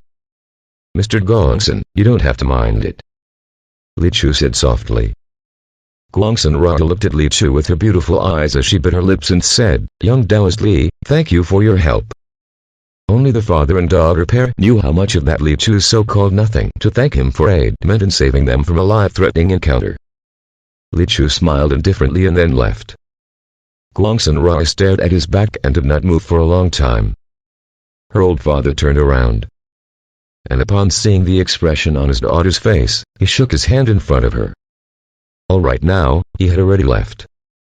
There were so many talented princely scions and young adventurers in Cade City, and I'd never seen you look at someone like this before. Guangsun Ra was embarrassed by that as she lowered her head and then shook it again. They are just not comparable to him. Guangsun Zhe wore a smile. In what sense? Guangsun Ra bit her lips again and only spoke after a long while. Not as handsome as he is. Oh. Guangsun Zhe blinked. I remember my dear daughter had once claimed that she doesn't care about looks when looking at a man. Guangsun Ra's cheeks were flushed red, and she ignored him. There was no one in this world that did not care about looks. If there was, it was just because she had not run into one that was good-looking enough. Oh, what's more, the owner of that face was her savior. Li Chu did not purposely send the Gongsuns here. He tooled some errands in town. This morning, he had asked Yuka and Watt still in the room if he had any techniques to train his body. Li Chu would never forget the moment when Yukiran, who had just woken up, with his face unwashed, and his hair untied, giggling to wash his mouth as he then looked up to the sky and said, "A Taoist is the origin of all things. Practitioners are those who branched away from the Tao. To forsake the Tao and seek the branches instead, my disciple, you have strayed from the true path." At that moment, in Li Chu's eyes, Yukiran seemed as if he was enveloped by an inexplicable aura. The aura was so compelling that Li Chu felt ashamed for asking that question. But it still did not change the fact that his body was still weak and fragile. He understood that he might not be able to comprehend the realm his master was in this lifetime. And later on, Yukiran asked Li Chu to go take a look at the miscellaneous bookshop in town, and suggested perhaps he would find something there. The miscellaneous bookshop, as its name suggested, was a bookshop of miscellaneous books. The decoration inside the bookstore was extremely old school. Its north and south facing sides were unobstructed. It was well lit, and the fragrance of paper wafted in the air. Half of the books were new books, and half of them were second-hand books that the shopkeeper had collected. The books came in a wide variety and filled 2 floors to the brim. Li Chu looked around up and down, and roughly going through the books in the store. However, he did not find anything related to training or cultivation. So, he came to the counter. The shopkeeper of the miscellaneous bookshop was an old scholar. He was still studying for examinations even when he was already in his 50s and was about to lose his eyesight totally. Although his eyesight might be poor, he knew the placement of every book in the shop, and he could find them even with his eyes closed. Li Kai stepped forward and asked, "Bobs, do you have any secret manuals around here?" "What secret manuals?" The old shopkeeper was taken aback. "Those about physique." Li Chu said, "My master said he might have some here." The old shopkeeper immediately let out a knowing smile. "Oh," he got up and took Li Chu to look for the books. As he walked, he said, "Sure enough, like master like disciple, I couldn't tell that a bright-eyed lad like you would like that stuff." Li Chu was totally flabbergasted. He then saw the old shopkeeper led him to a secret cabinet, and when the latter opened it, it was filled with picture books. The bizarre tale of the golden lotus, the strange tales of temptress moon, the white cardinal prayer mat, hubby, I wanted. Li Chu looked at these strange titles and fell into deep thought for a moment. "Bobs, you may have misunderstood me." He looked away. "What I'm looking for are secret tomes for cultivation techniques or techniques to refine physique. I want to train my body, not to look at one." "Cultivation." The old shopkeeper frowned. "You're looking for books about cultivation techniques in my bookshop. I really don't have those. But if you're talking about training your body, I do have one on martial arts exercises, not sure if it'll suit your liking, though." As he said that, the old shopkeeper pondered for a moment and then brought him into another corner of the shop. He then pulled out a book cabinet from the dusty corner. It was filled with martial art tomes. Cultivators of both Buddhism and Taoism were known as ki cultivators back then. They would only learn martial arts during the starting stages because they needed to protect themselves since they had yet to form their true ki. After they had cultivated true ki, they would no longer practice martial arts. What ki cultivators pursued were divine techniques. However, the barrier to become a ki cultivator was higher, and one must have spiritual roots to cultivate it. Those born naturally with a spiritual root were extremely few and far between. There were no such limitations with martial art training, and anyone could practice martial arts to strengthen their body, and in the same length, their strength. Therefore, in any era, there were more martial arts practitioners than ki cultivators. Correspondingly, the passing down of martial arts among the people was much more widespread, and even a bookstore in town would have a cabinet full of exercise tomes. However, this type of easily obtained exercise tomes would never be those high-level ones. It may be due to the spiritual root that ki cultivators had always looked down on martial art practitioners. Even when martial artists, who had practiced to the peak of one's technique, was no weaker than a ki cultivator at his peak and was stronger in terms of pure combat strength. Even when there was a pure martial arts sect in the Heavenly King's Peak sect within the 12 immortal sects, they simply just looked down on martial artists anyway. Therefore, an orthodox Taoist cultivator would naturally not be bothered to train martial art exercises. But Li Chu was not a Taoist cultivator at the slightest, as he did not even have a spiritual root. Therefore, he naturally did not have that sort of contempt in his heart. So he asked, "Sorry to trouble you, are there any physical training exercises in here?" "There is." The old shopkeeper leaned down and started digging through the pile of books, kicking up a storm of dust in the process. A moment later, he pulled out a thin, old yellow booklet and stuffed it in Li Chu's face. Li Chu only saw 7 big words on it. Learning the Iron Road on 30 days. Chapter 11. Our Iron Road is just too awesome. When Li Chu returned to Dean Monastery, he ran into a few women from the nearby village coming out from the door, each of them smiling and looking radiant. Usually, when he received them as guests, while those women would laugh, there was no such heartfelt joy. It was almost like they were seedlings nursed by spring rain. It seems like there is still a big gulf between Master and me. As he thought of that, Li Chu walked into the front hall with admiration in his heart. Yukan was sitting in the front hall to stand in for Li Chu. When he saw the latter come back, he quickly stood up and said, "My child, you're back. Your master is dead tired. Come, take these things to the kitchen. We will have more dishes for lunch." There were 2 baskets of eggs, a bunch of green onions, and a wild pheasant around him, which was probably given by those Andlis earlier. The village folks did not have much money at home, and it was common for them to send food as offerings. The Taoist priests would be equally grateful regardless, as offerings of vegetables and rice were also merits. Yukan walked to the back as he pounded his back while Li Chu picked up the offerings and followed closely behind. After having a sumptuous lunch with an additional dish of green onion scrambled eggs, Li Chu returned to the front hall. In the summer afternoon, the vegetation was swaying leisurely as a drowsy scent filled the air. But Li Chu was in good spirits. He took out the Learning the Iron Road on 30 Days book and studied it carefully. After taking a closer look, the principles behind it were very simple. The first step was to concentrate his inner strength from his whole body into one point and tighten his muscles to resist an attack. If this strength was strong enough, it could even resist sharp objects. Those who performed common tricks like piercing one's throat with a spear or rolling over a nail of boards were unusually trained in this. The next level up was to turn this sort of resistance into a conditioned response. So whenever you are attacked, you can tighten your muscles instantly without needing to charge up. And the ultimate form was to go from point defense to full body defense. With that, the so-called Iron Road was done. When this technique was trained to its extreme, it would not be just a boast for claiming it to be invulnerable to spear and sword attack. This kind of common self-defense technique would naturally not be particularly advanced, but this was what Li Chu could get his hands on, so he did not complain.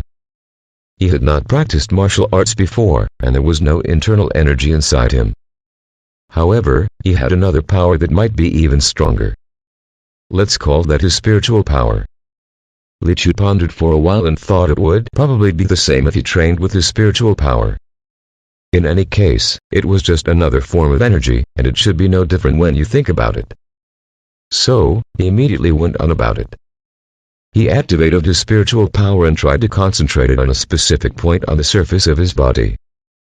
It was the first time he had attempted something like this. In the past, his spiritual power would just run smoothly in his body. And even when he struck with his sword, he would not concentrate much of them into his strike. After all, a tiny bit of spiritual power was enough for him to obliterate his foes. To play safe, he did not dare to try it out on any crucial body parts and chose a dispensable part on the lower half of his body instead. Although it was rather long, he felt that it was useless and looked a little ugly. A part that can be cut off at any time if something went wrong. That's right. He had focused his spiritual power on a single leg hair. To his surprise, when he slowly focused 50% of the spiritual power onto this single leg hair, it started to glow. A glowing leg hair. For some reason, Li Chu felt this scene looked rather familiar. When his spiritual power reached 60%, it started to get hot like a red-hot iron wire. Li Chu finally remembered why this felt familiar. When he was still a child, his home was still using those old-fashioned light bulbs. He had a hunch that if he continued to infuse his spiritual power into it, the lead hair might explode. To avoid getting himself hurt even before mastering the Iron Road, he terminated the experiment for now. It seemed like 60% power was the limit the lead hair could withstand. Li Chu wondered how the skin would fare. He pondered for a moment, and then frowned. Every inch of his skin was perfect, and he could not find it part to experiment on. In the end, he decided on his palm. He stretched his left hand out with his palm facing up as his spiritual power slowly gathered. This time around, he quickly gathered 50% of the spiritual power, and nothing happened. When his spiritual power convergence reached 60%, his palm began to glow. When it was 70%, his palm felt hot. It seemed like the ability of his skin to bear the power was a little stronger than his leg hair. To have a palm with its own self-heating function, life would be just so much more comfortable. Li Chu thought of the fact that he inevitably had to eat dried food when he was outside. Cold food was bad for digestion, while heating it was inconvenient. With a hand like this, things would be much easier. As when he dismissed the spiritual power, he felt that the spot where the spiritual power had converged earlier looked a little different than its surrounding. As it was not too obvious on the palm, he tried it out again on another spot. And sure enough, the spot where the spiritual power had converged upon would look even fairer after they were dismissed. Although his skin was originally fair, now it looked like the redness from the blood had faded, and in its place was a porcelain-like feel to it. It looked particularly striking and felt very smooth. This was a rather unexpected change. He quickly transformed the entire left arm by using his spiritual power and then started the most nerve-wracking part. He grabbed his iron sword by the blade with his left hand and let it slide on his skin. A dull thud rang out. There was no pain. And as he opened his palm, he only saw a faint white mark on his skin, and even that soon disappeared. Invincible. Li Chu smiled. The success had come much faster than he had expected. It seemed like spiritual power could be a deal stronger than internal energy. The iron rod that was supposed to take 30 days to learn, he had actually mastered it in a moment's time. The iron rod had a weakness. Not all body parts could conjure up internal energy. Hence, the areas that were not covered by the internal energy were a fatal weakness for any practitioner.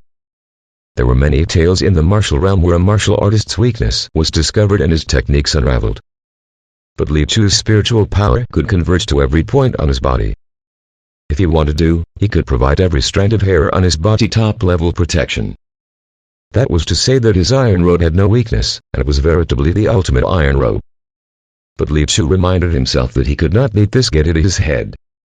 He needed to understand that his invincibility was conditional. If that demon-slaying sword lost the support of a spiritual power, it would just be an ordinary iron sword that he could get at a nearby smithy for 2 silver taels.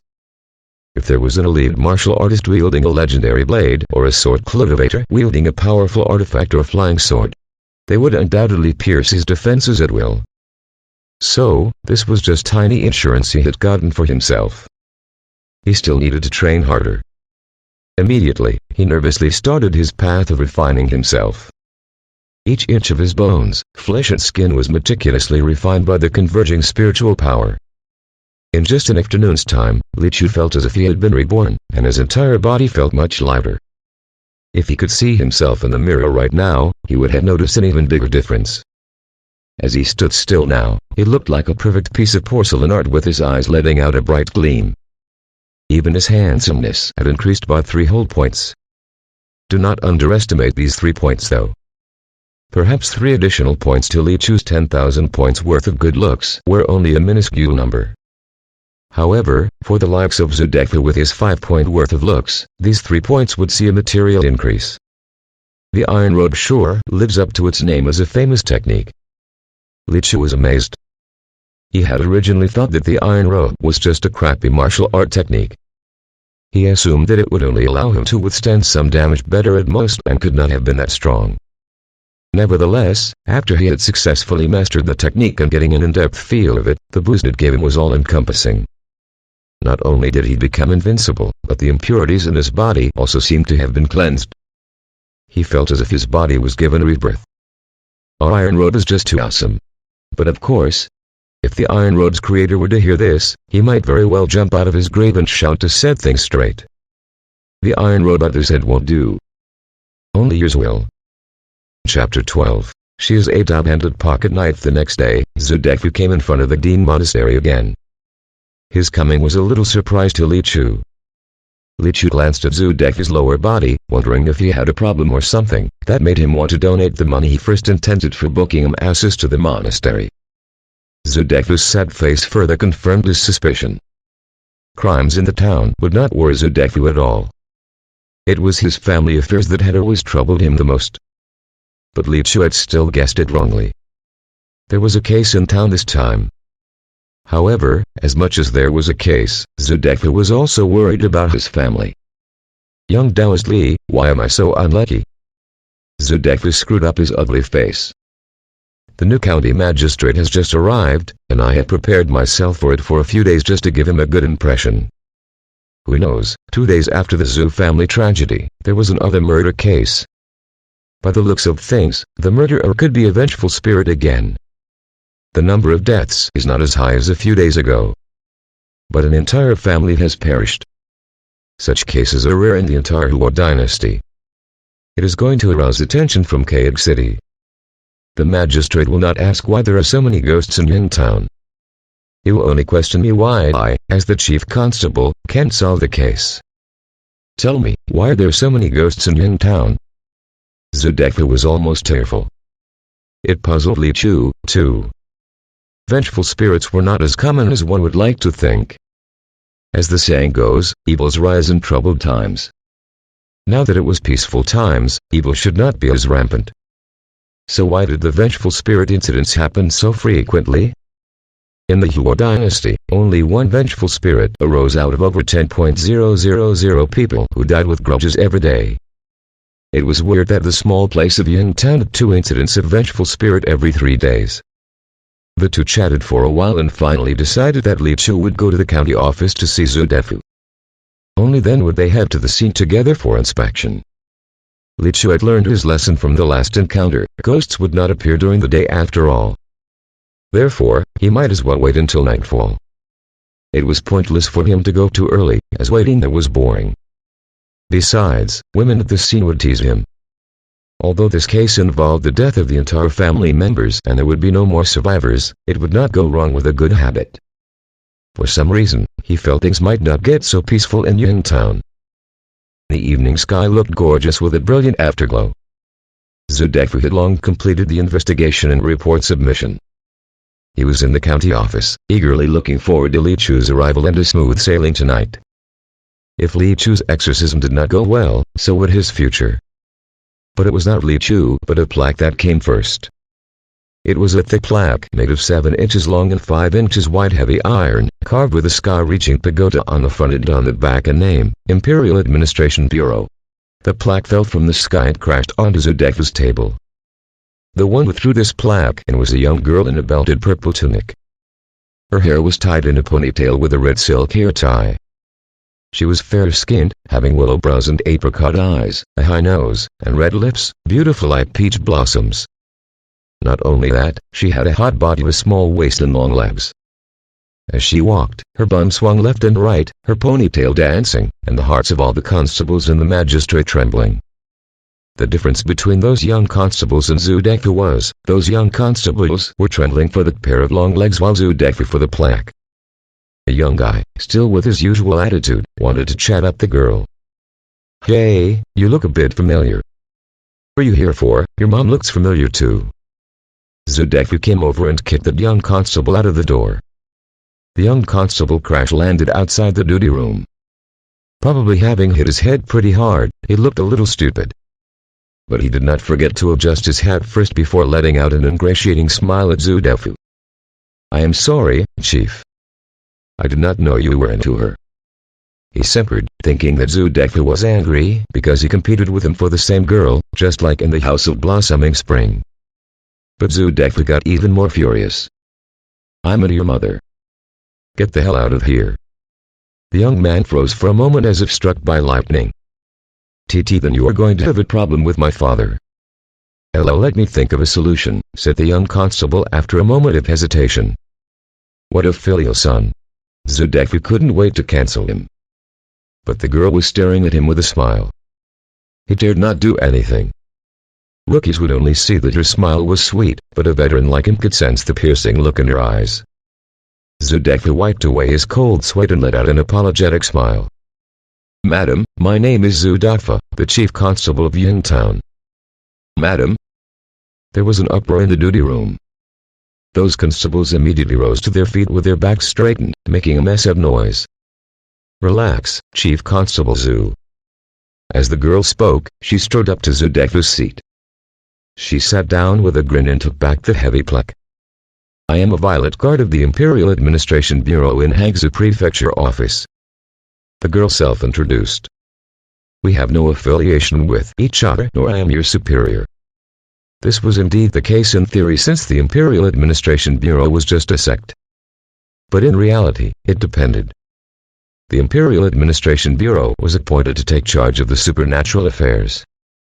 It had the authority to kill and talk later when it came to things involving evil spirits.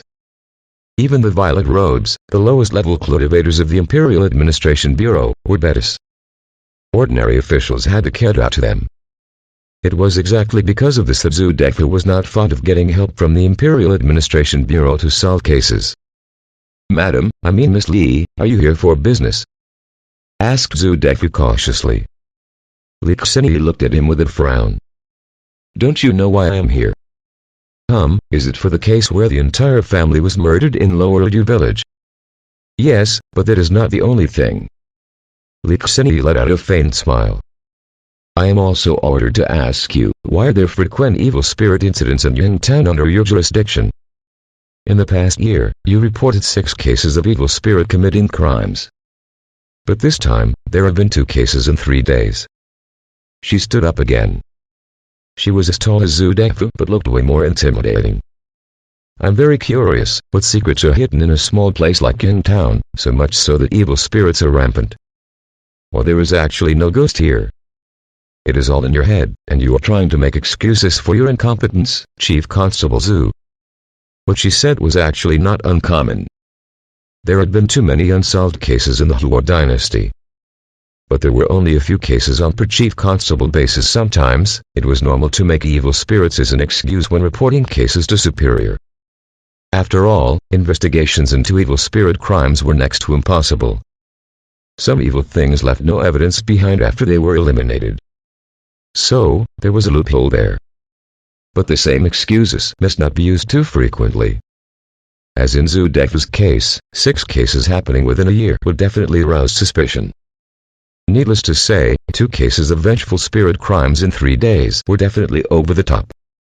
If this was true, the Imperial Administration Bureau would surely investigate it. If it was false, it would be an insult to people's intelligence, and the Imperial Administration Bureau would have to punish him. My conscience is clear. Zudekfu made a face. Miss Li, I am also puzzled why there are so many evil spirit crimes in my area of jurisdiction. I am not a fool.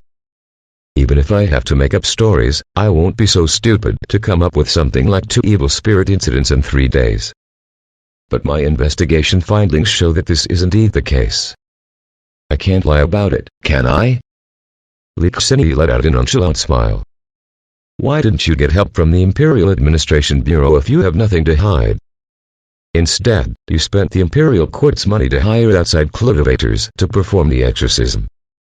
I am interested to know if there is any highly trained cultivator in such a small place like Yingtown who can help you solve cases. I don't dare to say I am 100% dedicated to discharging my duty as a chief constable for all these years, but I would definitely dare not deceive my superiors. I didn't invite the Imperial Administration Bureau because there is indeed a Taoist temple with cultivators in the local area. It was out of convenience that I didn't think about bothering your good self, madam, said Zudekfu. Oh, yeah? Li Xinyi studied the expression on his ugly face. I will stay here for a while to find out the cause of the evil spirit incidents in Yingtown. As for the cultivator you hire, I don't discount the possibility of him giving the vengeful spirits a free hand for his own benefit. Don't get him here during this period. Sure. Zudekfu nodded repeatedly. Li Chu's service was no longer required since the people from the Imperial Administration Bureau had come. No matter how Zudekfu looked at Li Chu, he still could not convince himself that a sect in the wilderness could beat the orthodox cultivators from the Imperial Administration Bureau. As for Li Xinyi's claim of someone abetting the evil spirits, it had indeed happened in the past.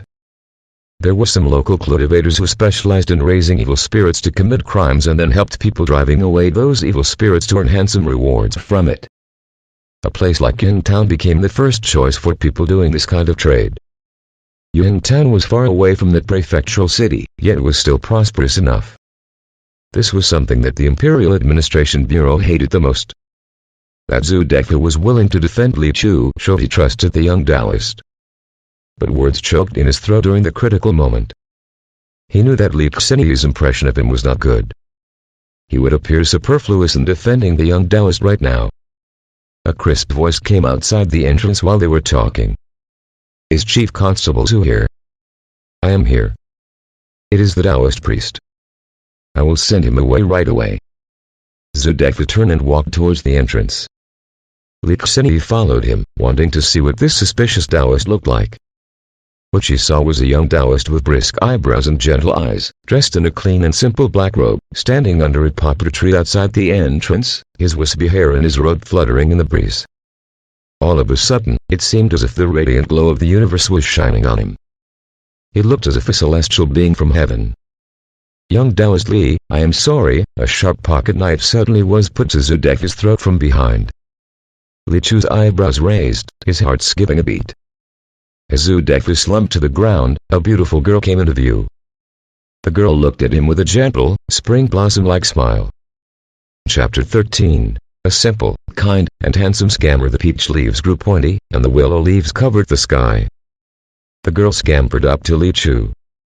"Hello, my name is Li Xinyi, a violet guard of the Imperial Administration Bureau." Her voice was crisp, her tone soft and pleasing to the ears. When those constables back in the duty room heard that, their jaws dropped to the floor. This girl, who had a fierce expression and a hoarse and icy voice, suddenly turned effeminate in just the blink of an eye. Her face-changing skill was nothing short of phenomenal. Li Chu couldn't care less whether she was a timid girl or a tigress. All he cared about was the name he heard, the Imperial Administration Bureau.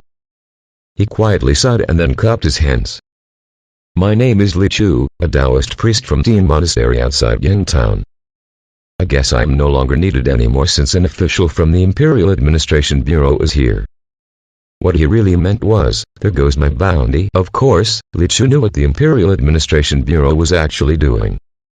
The Hou Dynasty conferred power on the 12 immortal sects that were categorized into 7 schools and 5 sects. The Imperial Administration Bureau of the Imperial Court of Zhangzhou was one of the 5 major sects. The Imperial Administration Bureau was unique among these major immortal sects in that, as much as it was an independent force, it served the Hou Dynasty. This involved some high-level secrets unknown to outsiders. In short, the Imperial Administration Bureau could now be regarded as an imperial agent specializing in supernatural affairs. It had offices in all major prefectures and cities. So Li Chu knew his place. He got the business of helping the government to expel evil spirits only because the Imperial Administration Bureau had not come to town. Now that the Imperial Administration Bureau had come, it was time for him to withdraw. "Why not?" Li Xinyi broke out in a smile. "I have just got here, so I don't really understand the situation. It would be better to have a local helping me to solve the case." There was a round of hemming sound behind her as soon as her voice trailed off. She could immediately imagine a group of lustful constables in her mind. They were not human. She quickly made the definition. Li Chu's eyes lit up suddenly. "The magistrate office still needs my help." "Of course. Come with me later." "I need a helper who knows the trade," said Li Xinyi. She solemnly told herself that it was for the sake of investigation. She suspected this Taoist priest. She needed to take this opportunity to get close to him and see what he was up to. That's right. That's it. Despite him not looking suspicious, she needed to learn more about him to find out the answer. "What about my bounty?" asked Li Chu after pondering for a while. "It will be given as originally agreed." Li Xinyi held up her hand. Supposedly, the bounty should not be given out since people from the Imperial Administration Bureau had come. But the money came from the magistrate office, so it did not matter, even if the money was used to hire someone inconsequential just for the eye's benefit. It mattered little for the public fund. Li Chu broke out in a smile. he started to like this generous girl. It's not about money, by the way. It is the responsibility as a cultivator to rid the devils. He nodded. You have a high level of enlightenment, young Taoist, said Lixini. He is so cute when he is obviously greedy for money but refuses to admit it. She quietly screamed in her mind. Speaking of which, people who are greedy and people who are lustful are a perfect match. Thank you for the compliment, madam. I prefer you not to call me madam. You know, I am still small. Air. Just like that, they chatted away as she walked side by side toward the crime scene. The constables were looking at each other. She is small. Come on. She is not small at all, she is big. Besides, this big madam seems to have forgotten about something. Don't you want to bring some constables with you? Although we don't feel like going, you still have to bring the chief constable with you, at least. Don't you think so? Ah, we've just realized you have knocked out the chief constable. Seeing the two, one handsome and the other graceful, walking away side by side, those constables started to question what they saw. Are you two really serious about expelling evil spirits? Li Chu and Li Xini came to Lower Yu village, where the strange case happened after walking for 2 or 3 miles along the river embankment. The sparkling waves, the evening sun, and the warm breeze rubbing on the face along the way made the walk a pleasant one. While on the way, Li Xini carefully studied Li Chu and found no real energy fluctuations in him. So she asked, young Taoist, which of the 7 realms of celestial beings have you reached now? The question startled Li Chu for a second. What are the 7 realms of celestial beings? Well, it is just something that doesn't matter much. Li Xini waved her hand as if it really did not matter. Meanwhile, she had completely let go of her doubts about Li Chu. There was no real energy fluctuation, and he did not even know what the 7 realms of celestial beings were. This showed Li Chu knew nothing about self-cultivation. It was impossible for him to commit a major crime like raising evil spirits to create chaos. So obviously, he was just a simple, kind, and handsome scammer. The Imperial Administration Bureau would have no jurisdiction against scammers. But if it was an ugly scammer, Madam Li would not mind taking care of it on behalf of the constables. Besides, that he could fool everyone in the magistrate office of Yingtown for so long was amazing. She started to like him. The two arrived at Lower Yu village. Li Xini looked serious on her face, just like she had always been in the Imperial Administration Bureau. As for Li Chu, he had always been looking serious. He found dealing with vengeful spirits was easier than chatting with Li Xini. The tragedy had happened in the Fang family in Lower Yu village. That family used to live at the back of the village, where only a few houses stood. Inside the broken courtyard there was a few thatched huts. It seemed that this Fang family had not only been poor but also not on good terms with the other villagers. The people from the magistrate office had come over to clean up the scene early in the morning. It looked like an empty yard. The house was messy, but there were no bloodstains. Li Xini had read the dossier several times before coming, so she knew the case pretty well. There were 4 people in the Fang family. Father, Fang Ba, 33 years old. Son, Fang Gang, 12 years old. Mother, Fang Yu, 23 years old. Daughter, Chen Yingying, 4 years old. She briefed Li Chu. Fang Da's daughter Chen Yingying? Li Chu immediately spotted the anomaly. Li Xini paced back and forth in the courtyard, seemingly measuring something. Fang Da and Madame Fang Yu were both divorced. Fang Da beat his ex-wife to her death. Madame Fang Yu's ex-husband died of illness. Both of them got married with their children from their past marriages. Li Chu was silent. Li Xini's voice softened halfway through her talking. How could they not fall into silence when a man killed his wife and could still get away with it and marry another woman? Li Xini continued after a pause. Someone claimed to have seen Madame Fang Yu looking for her daughter in the village last night. She said her daughter was missing. But she probably could not find her. Earlier this morning, someone who went to the fields discovered that something was wrong. Fang's house door was tightly shut, and all the poultry and dogs raised in the courtyard were dead. The gutsy villagers went in and saw the shocking scene. The autopsy reveals that Madame Fang Yu was beaten to death on the head by a blunt weapon. Fang Gang died from poisoning. The reason a vengeful spirit is thought to have committed the crime is Fan Ta.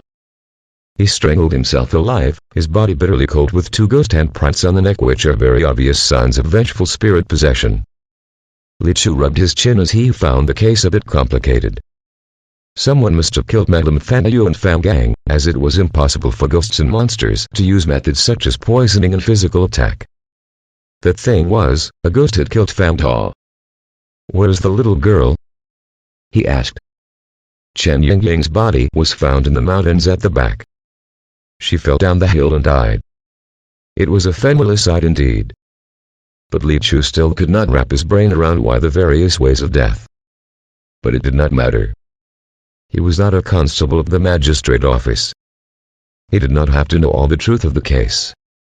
All he needed to know was whether there were any ghosts involved here. The gust of cool breeze came from the side of the mountain and made a whining sound as it blew through the walls of the thatched hut. It sounded as if someone was crying. It was nightfall without them realizing it. Li Xinyi looked at Li Chu with a serious face. "Don't do anything without my command. Vengeful spirits differ from ordinary ghosts. You will be in great trouble if you irritate it." Li Chu was already a scammer in her eyes. So all she asked of Li Chu was for him not to cause any trouble. It was a rare moment of gentleness for Li Xinyi, the new violet guard of the Imperial Administration Bureau. Chapter 14. What illusion? Li Xinyi started to set up her talismans in the courtyard after reminding Li Chu. The last ray of sunlight disappeared from the horizon at this time. She took out a yellow talisman written in cinnabar from her waist pouch, pinched it with her fingers, and cast it forward. The yellow talisman hit the hull and stuck onto it firmly as if it was a spiritual being. This was not over yet. She took out a small jade-carved sword, about 1 finger long with exquisite workmanship, looking crystal clear. It seemed to be just as valuable as jewelry. Without thinking twice, she cast out the little sword in a flash of blue with the flick of her fingers, nailing the yellow talisman to the wall. She then fished out another yellow talisman and repeated the process again. Li Chu watched from the sidelines. He did not know what she was doing, just feeling that she was badass. This was also something he admired about her. The world of the orthodox cultivators was full of talismans, magic weapons, elixirs, divine techniques, and all kinds of mysterious things, which he had never come into contact with all the while. After all, there were no prizes to claim after he beat a monster, and his master had never cared about these things. Li Xinyi slowly walked around the courtyard, casting out a talisman every 3 steps and nailing it with a small jade sword. After repeating these actions 18 times, she finally completed a circle around the little courtyard. She let out a long sigh of relief, beads of sweat already popping up on her forehead. Before Li Chu could ask, she had walked over. "Do you know what I have laid out?" "It is a sword riser talisman spirit array." She revealed the answer before Li Chu could say anything. Li Chu let out a smile. He understood now that this girl was going to tell everything he was curious about without him even asking. Sure enough, Li Xinyi spoke again without him asking. "I took these magic talismans from the bureau store to deal with ghosts and used the jade amulet swords produced by Danning House to nail them. Each talisman carries my sword key.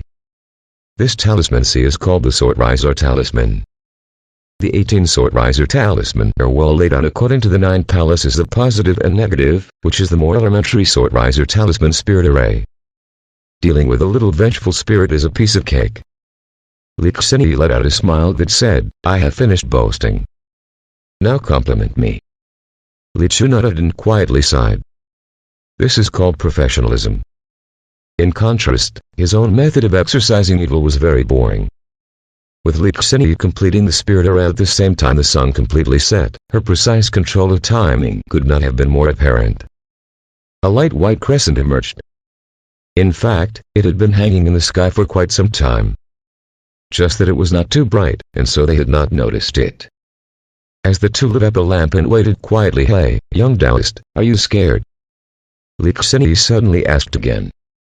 Li Chu gently shook his head. "Why?" "It is a vengeful spirit, you know?" Li Xinyi asked. "Yeah, is it not a vengeful spirit?" Li Chu asked back. The two seemed to have said similar things, but they were quite different. An imperceptible confusion flashed across Licheni's face. She could not tell if Lichu was pretending, as he always had a serious look on his face. But if someone asks you whether you are sacred, it usually means that that person is scared. Licheni was aware of that. This was actually her first solo exorcism outing. She had always been following her mentors from behind. And she just made a breakthrough in her self-cultivation recently. So she pleaded with her mentor, asking for this opportunity to go it alone. But why couldn't she wait to go on a solo exorcism mission? Because a sage by the name of Luan said that you had to make yourself a name while you are still young. No matter how nasty an evil spirit you have expelled, the credit will always go to the leading figure. Only by acting alone will all the achievements be counted on yourself. She was not even 20 this year. If she could make a name for herself now, people would know her as a heroine or a fairy.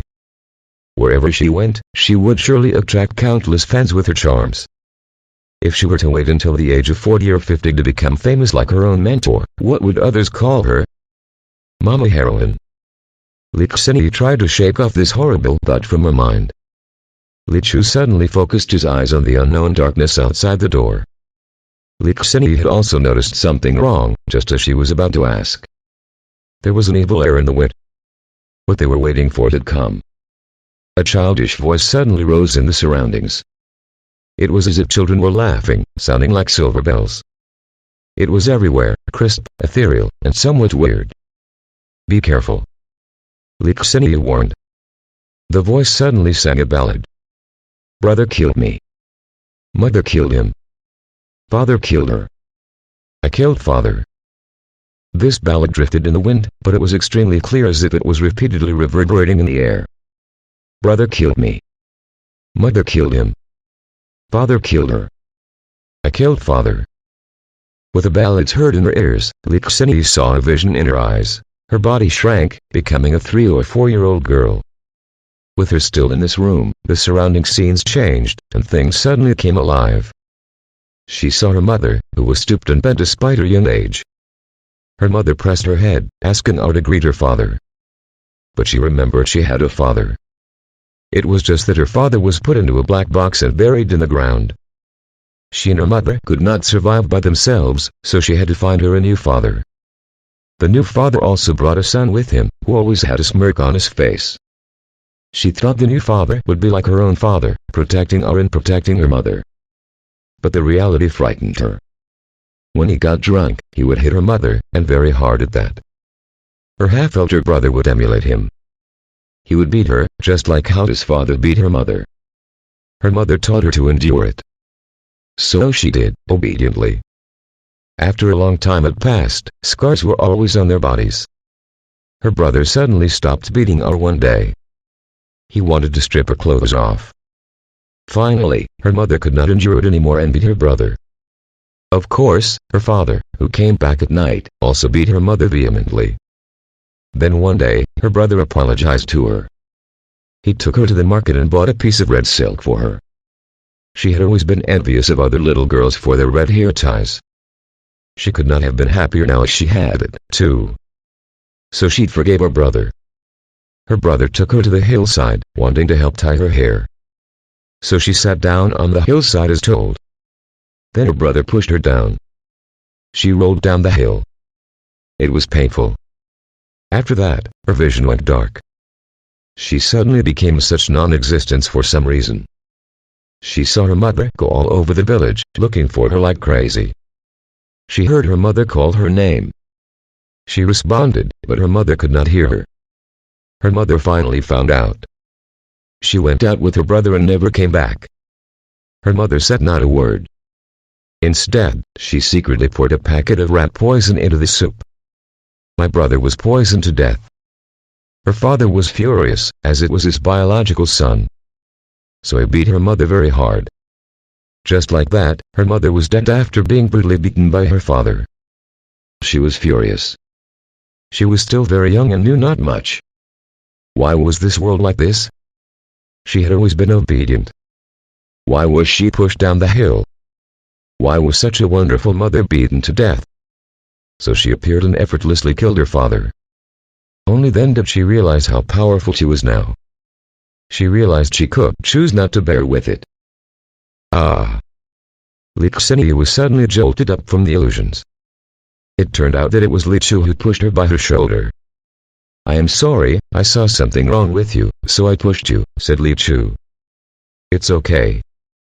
Li Xianyi shook her head, as if she had just been awake from a dream, panting. I just...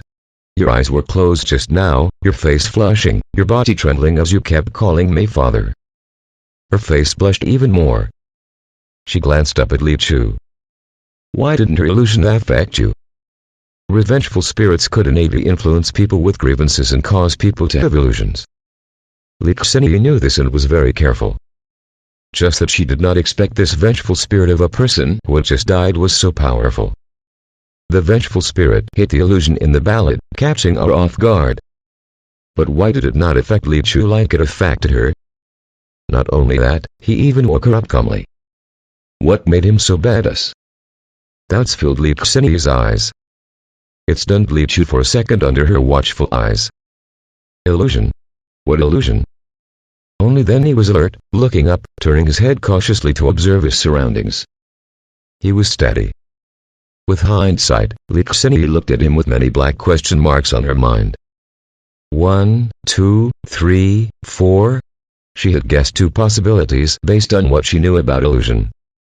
The first possibility was, this type of illusion attack worked like a flood over a mountain. The divine consciousness of both sides were water on one side and mountain on the other. If your water level was high enough to submerge my mountain, then I would be immersed in it, at your mercy. Sometimes, your water level might not be high enough but could still cover the mountainside. Then things would depend on whether I had revealed any vulnerability. When I was caught off guard, a gigantic wave of your flood might splash onto the mountaintop, and I would still get tricked. But if your splash was too small for me, it would be like a child urinating at the foot of a mountain. Then it was entirely normal for me not to feel a thing. But was Li Chu that mountain?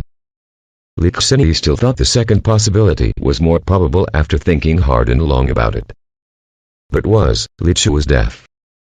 Chapter 15. It is called auto-attack. The situation allowed no time to think.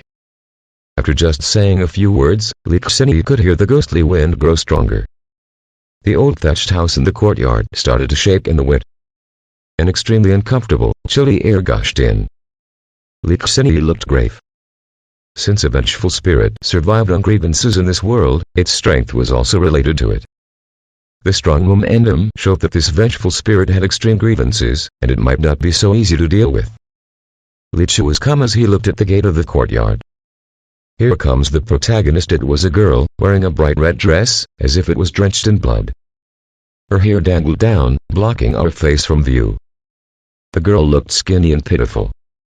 When the two came to the courtyard, Li Xianyi once again warned, "Do nothing unless I say so." Li Chu nodded obediently. He was more than happy to stand down and learn how professionals exorcise evil spirits. Anyhow, he still got the money. Brother killed me. Mother killed him. Father killed her. I killed father. The child's song echoed in the wind, although the girl did not open her mouth. Li Xianyi was too careless and got tripped earlier. Now she was fully alert and would not give the vengeful spirit any opportunity. She looked at the vengeful spirit in front of her with a hint of compassion in her eyes. The illusion she experienced earlier should be everything the girl had gone through. This little girl was the biggest victim here. But Li Xianyi also knew that she must not be soft-hearted. No matter how sorry people were, once they became vengeful spirits, they no longer deserved any compassion. Vengeful spirit would usually stay where it died. But this little girl's situation was a little unique.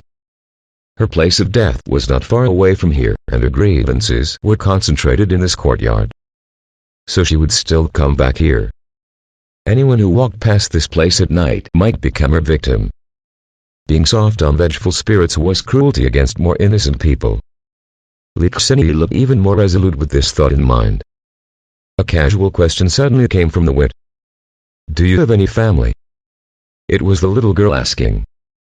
Li Xianyi knew this vengeful spirit was choosing its target of vengeance.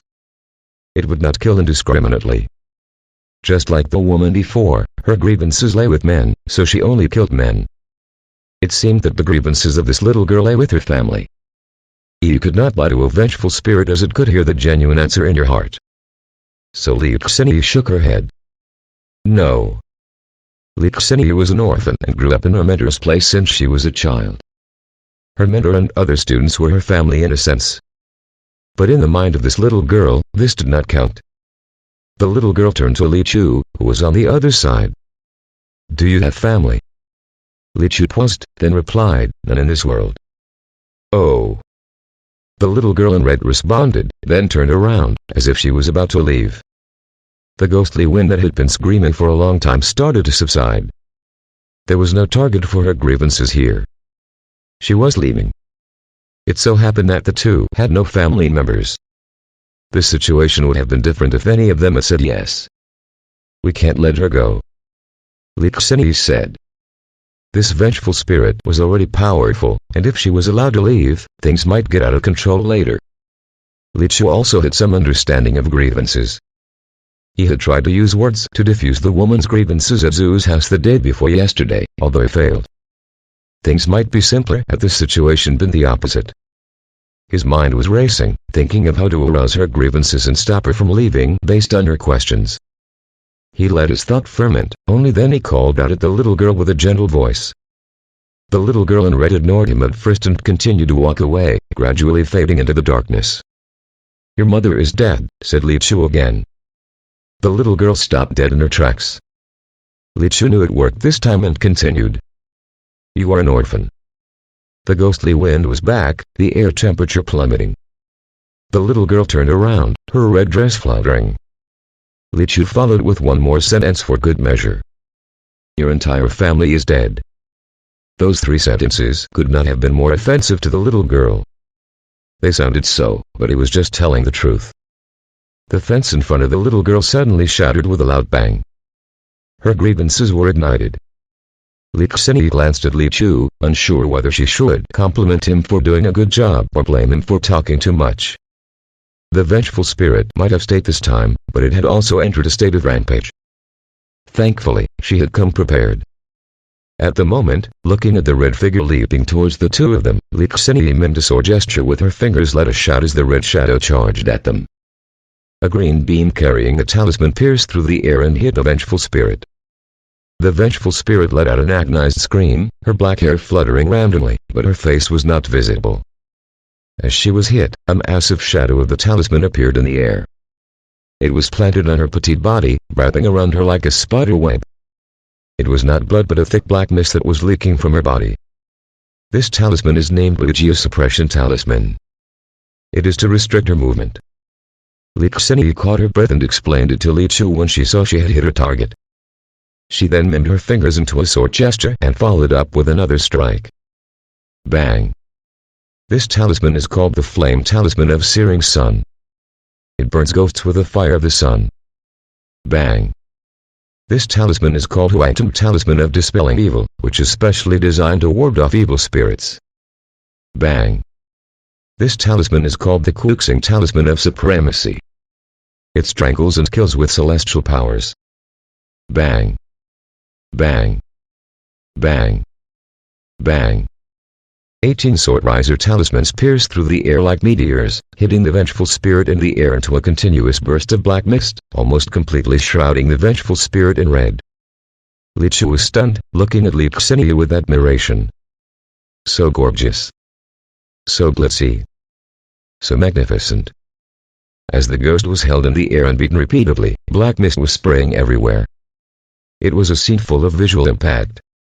Somehow, Lixini had not killed this vengeful spirit after so long.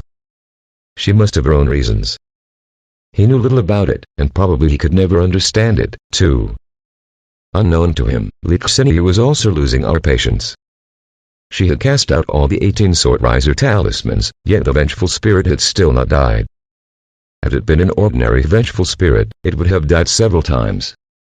She had laid out the 18 sword riser talismans just to be safe. At first, she thought she would only use 7 or 8 of them. She got the talismans from the Imperial Administration Bureau, but she bought the Jade Amulet sword with her own money, and it was not cheap either. Little did she expect to exhaust all of them here. Even more unexpectedly, the vengeful spirit was not dead yet. The Sword Riser Talisman Spirit Array was completed, and it was losing its control. The little girl fell to the ground in the center of the courtyard. Judging by how weak she was not far from death. Lixini could finally breathe a sigh of relief. A dazzling silver light flashed with the flip of a wrist. A gleaming flying sword appeared and was suspended in the air in front of her chest. She reached to grab it at once. She explained again when she saw Li Chu looking at her. This is a flying sword bracelet. Magical artifacts that have been sacrificed can be turned into jewelry and carried on the body. Not bad. It was the first time Li Chu complimented anyone. He really thought she was good.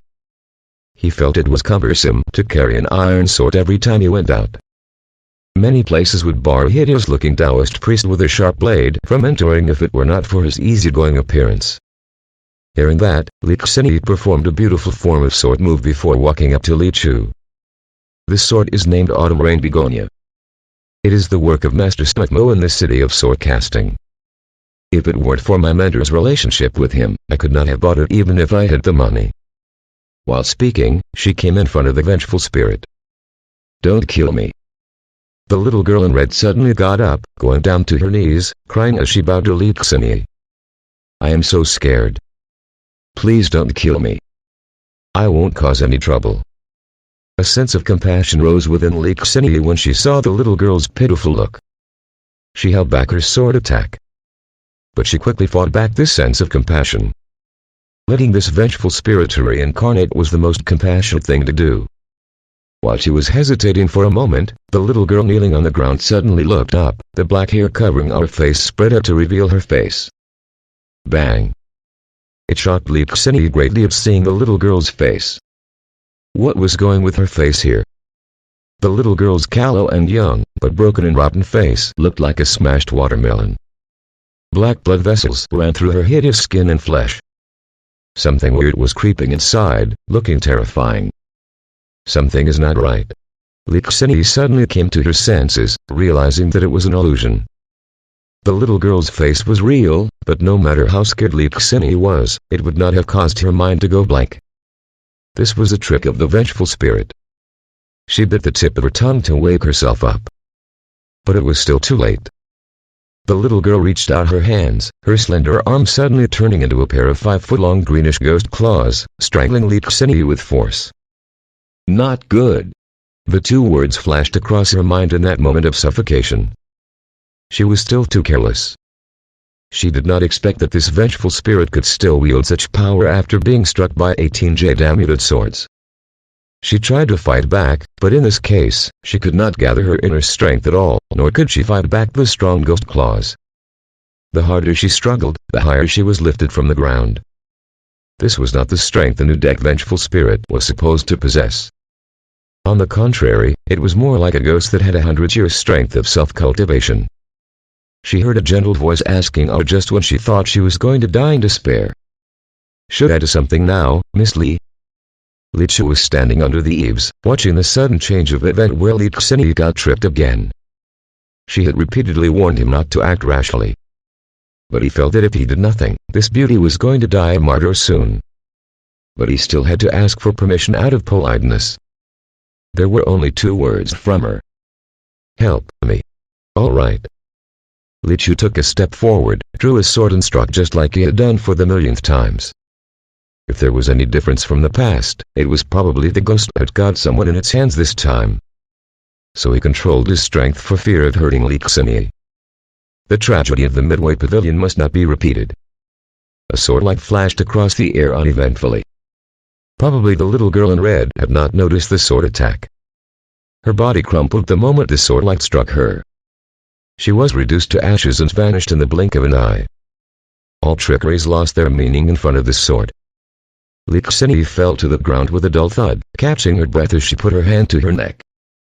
The sunken ghost handprints on her neck did not affect her thoughts. She quickly turned her head around to look at Li Chu in surprise. Li Chu was retrieving a sword, as if only he had just done something not worth mentioning. She could sense the power of the sword as she was also a swordsman. When the strong sword energy struck past by her ear just now, her soul trembled involuntarily. It was a kind of strength that she could not describe with words. "What is the name of this sword?" she asked in a trembling voice. She felt that such powerful sword energy must not be a move that ordinary swordsmen could perform. It could even be a legendary taboo swordsmanship. Name. Li Chu blinked as he really had not thought of that. But he felt obliged to answer when he saw the seriousness on Li Xinyi's face. She had told him the names of the many talismans just now, after all. "This sword is cold. Auto attack," he said after much thought. Chapter 16. The Master's Realm is Unfathomable Auto Attack.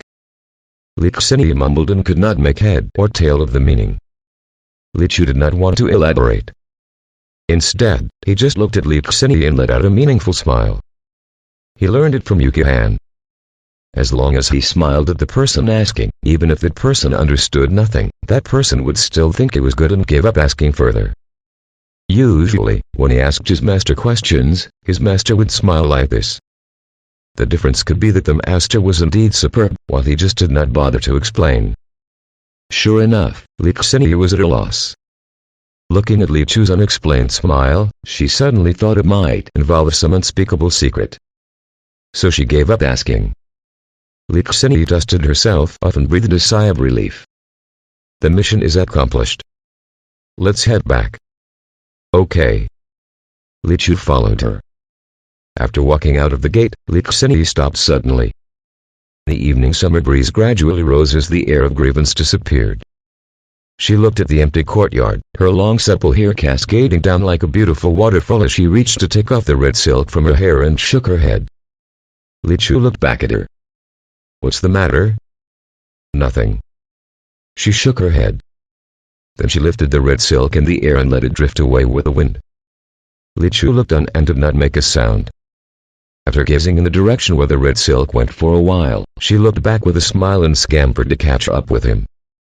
She looked less heroic but more feminine and approachable with her long hair flowing over her shoulders. She giggled as she walked side by side with Li Chu. "Do you like the way I tie my hair or the way I let my hair down, young Taoist?" Gut's feeling told him that this question was a trap, so he refused to answer. "Why are you so badass, young Taoist?" she asked again.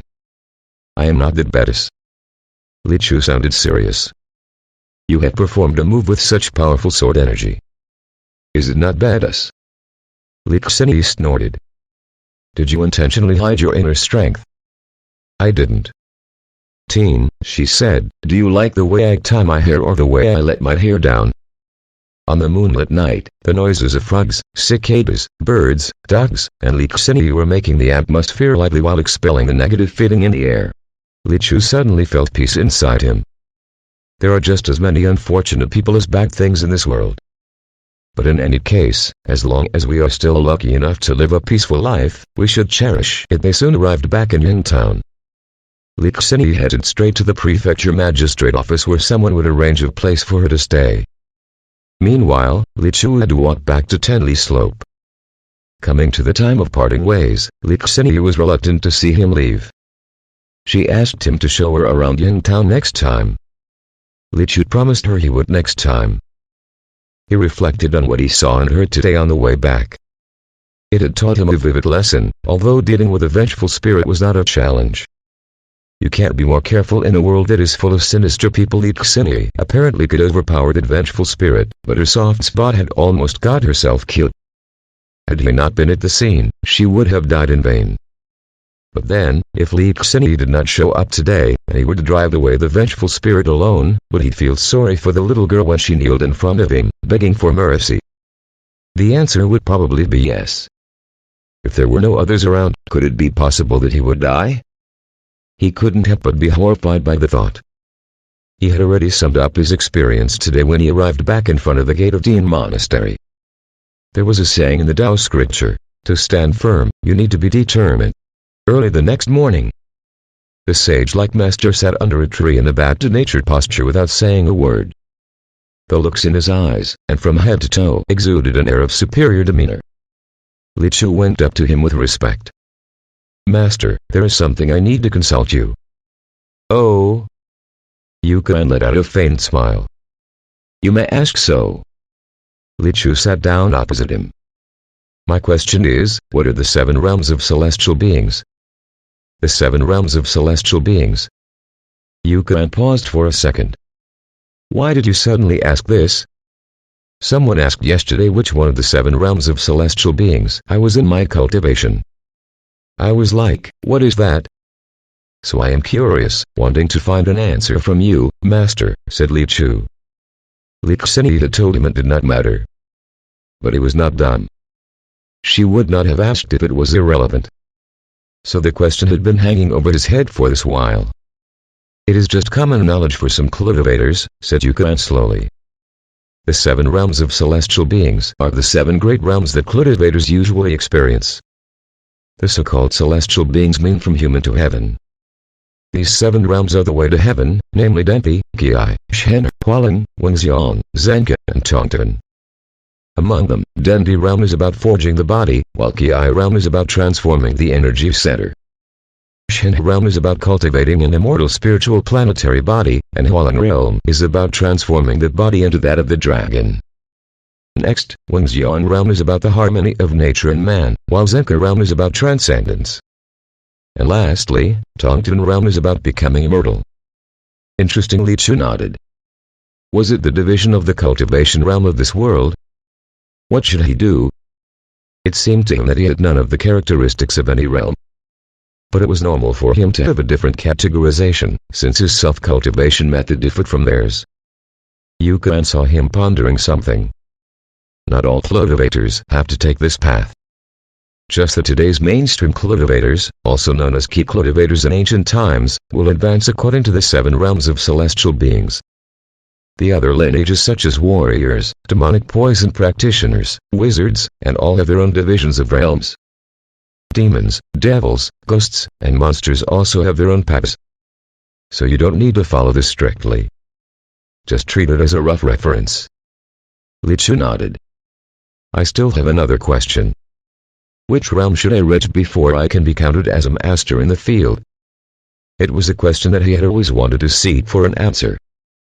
At the bottom of it, he just wanted to know how far he had to practice before he was no longer a novice and could venture out on his own. Yukan stroked his beard and guffawed. It depends on what you mean by master. 1 in a million, who was born with spiritual roots, can embark on the path of cultivation in this world. Of those who have spiritual roots, 9 out of 10 will remain in the Dynasty realm for the rest of their life. Compared with ordinary people, they are absolute masters. Those who could enter the Qi realm are outstanding.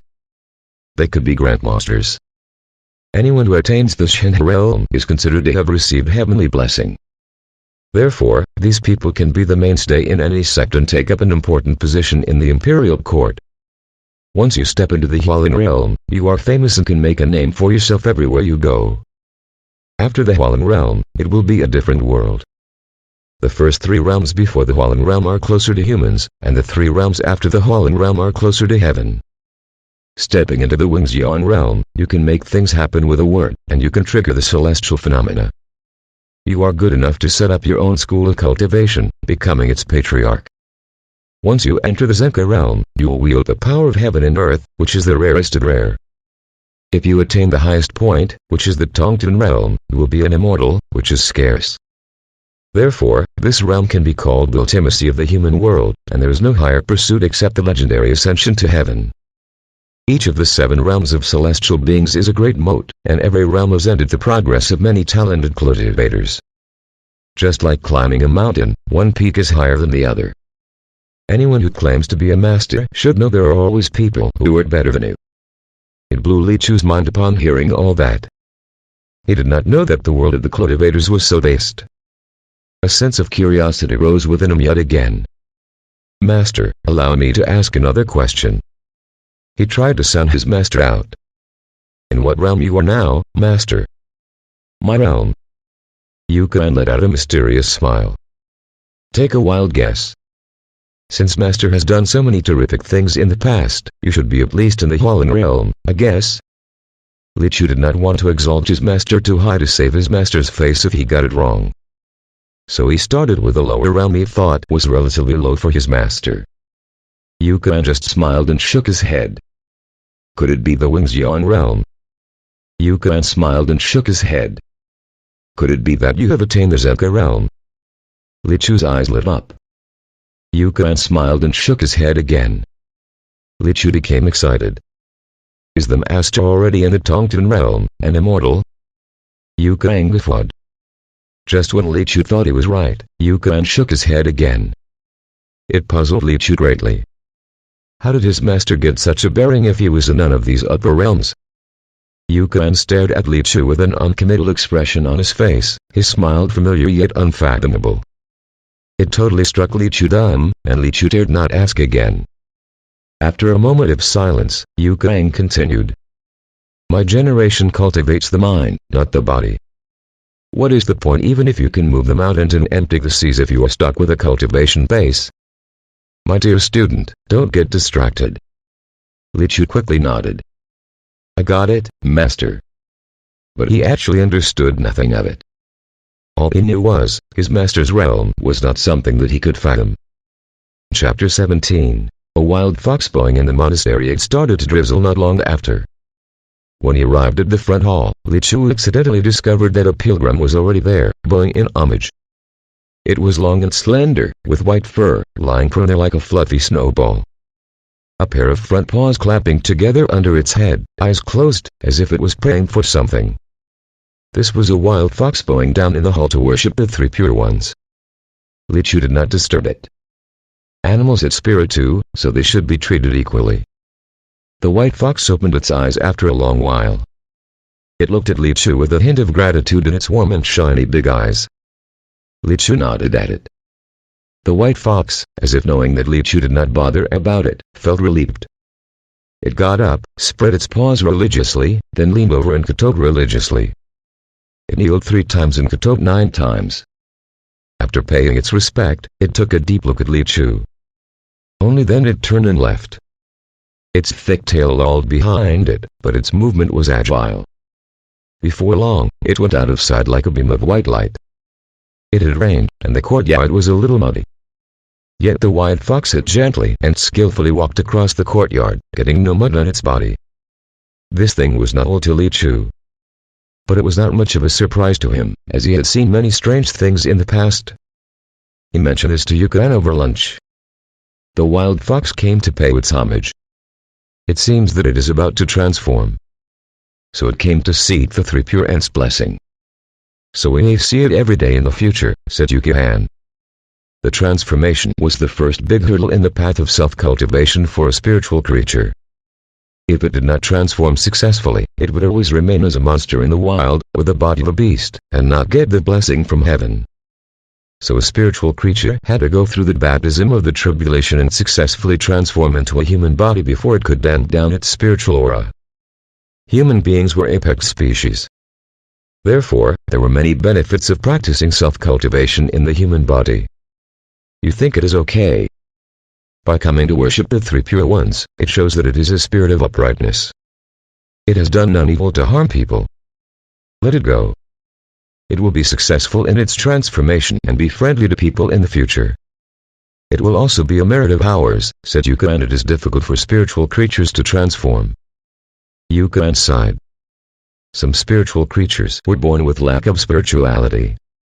Such things as plants, trees, mountains, and rocks may only have one opportunity to transform themselves in thousands of years. The fox species were born with the ability to receive spirituality. They could transform in about 100 years. But likewise, the risk of facing tribulation would increase. At least half of the spiritual creatures would die in tribulations during transformation. So in the mountains, there had always been spiritual creatures that were old but still kept their own form. They just did not dare to experience the tribulations. But if they did not transform, they were stuck in a realm and could not increase their lifespan. Those who accepted the tribulations would usually find some ways to increase their chances of success. For example, worshipping Buddha in temples and gods in a monastery were common ways, which might add a touch of blessing to them, but did not play a decisive role. Some spiritual creatures would join immortal sects or follow that great sages with higher knowledge to succeed in their transformation.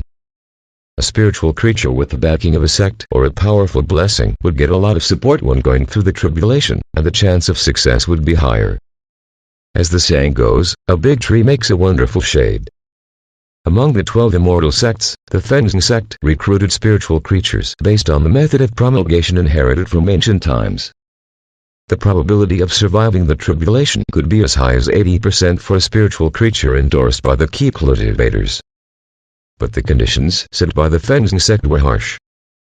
All spiritual creatures that wanted to get endorsement must sign a blood covenant, by which they had to serve as slaves in the sect for 100 years after transformation.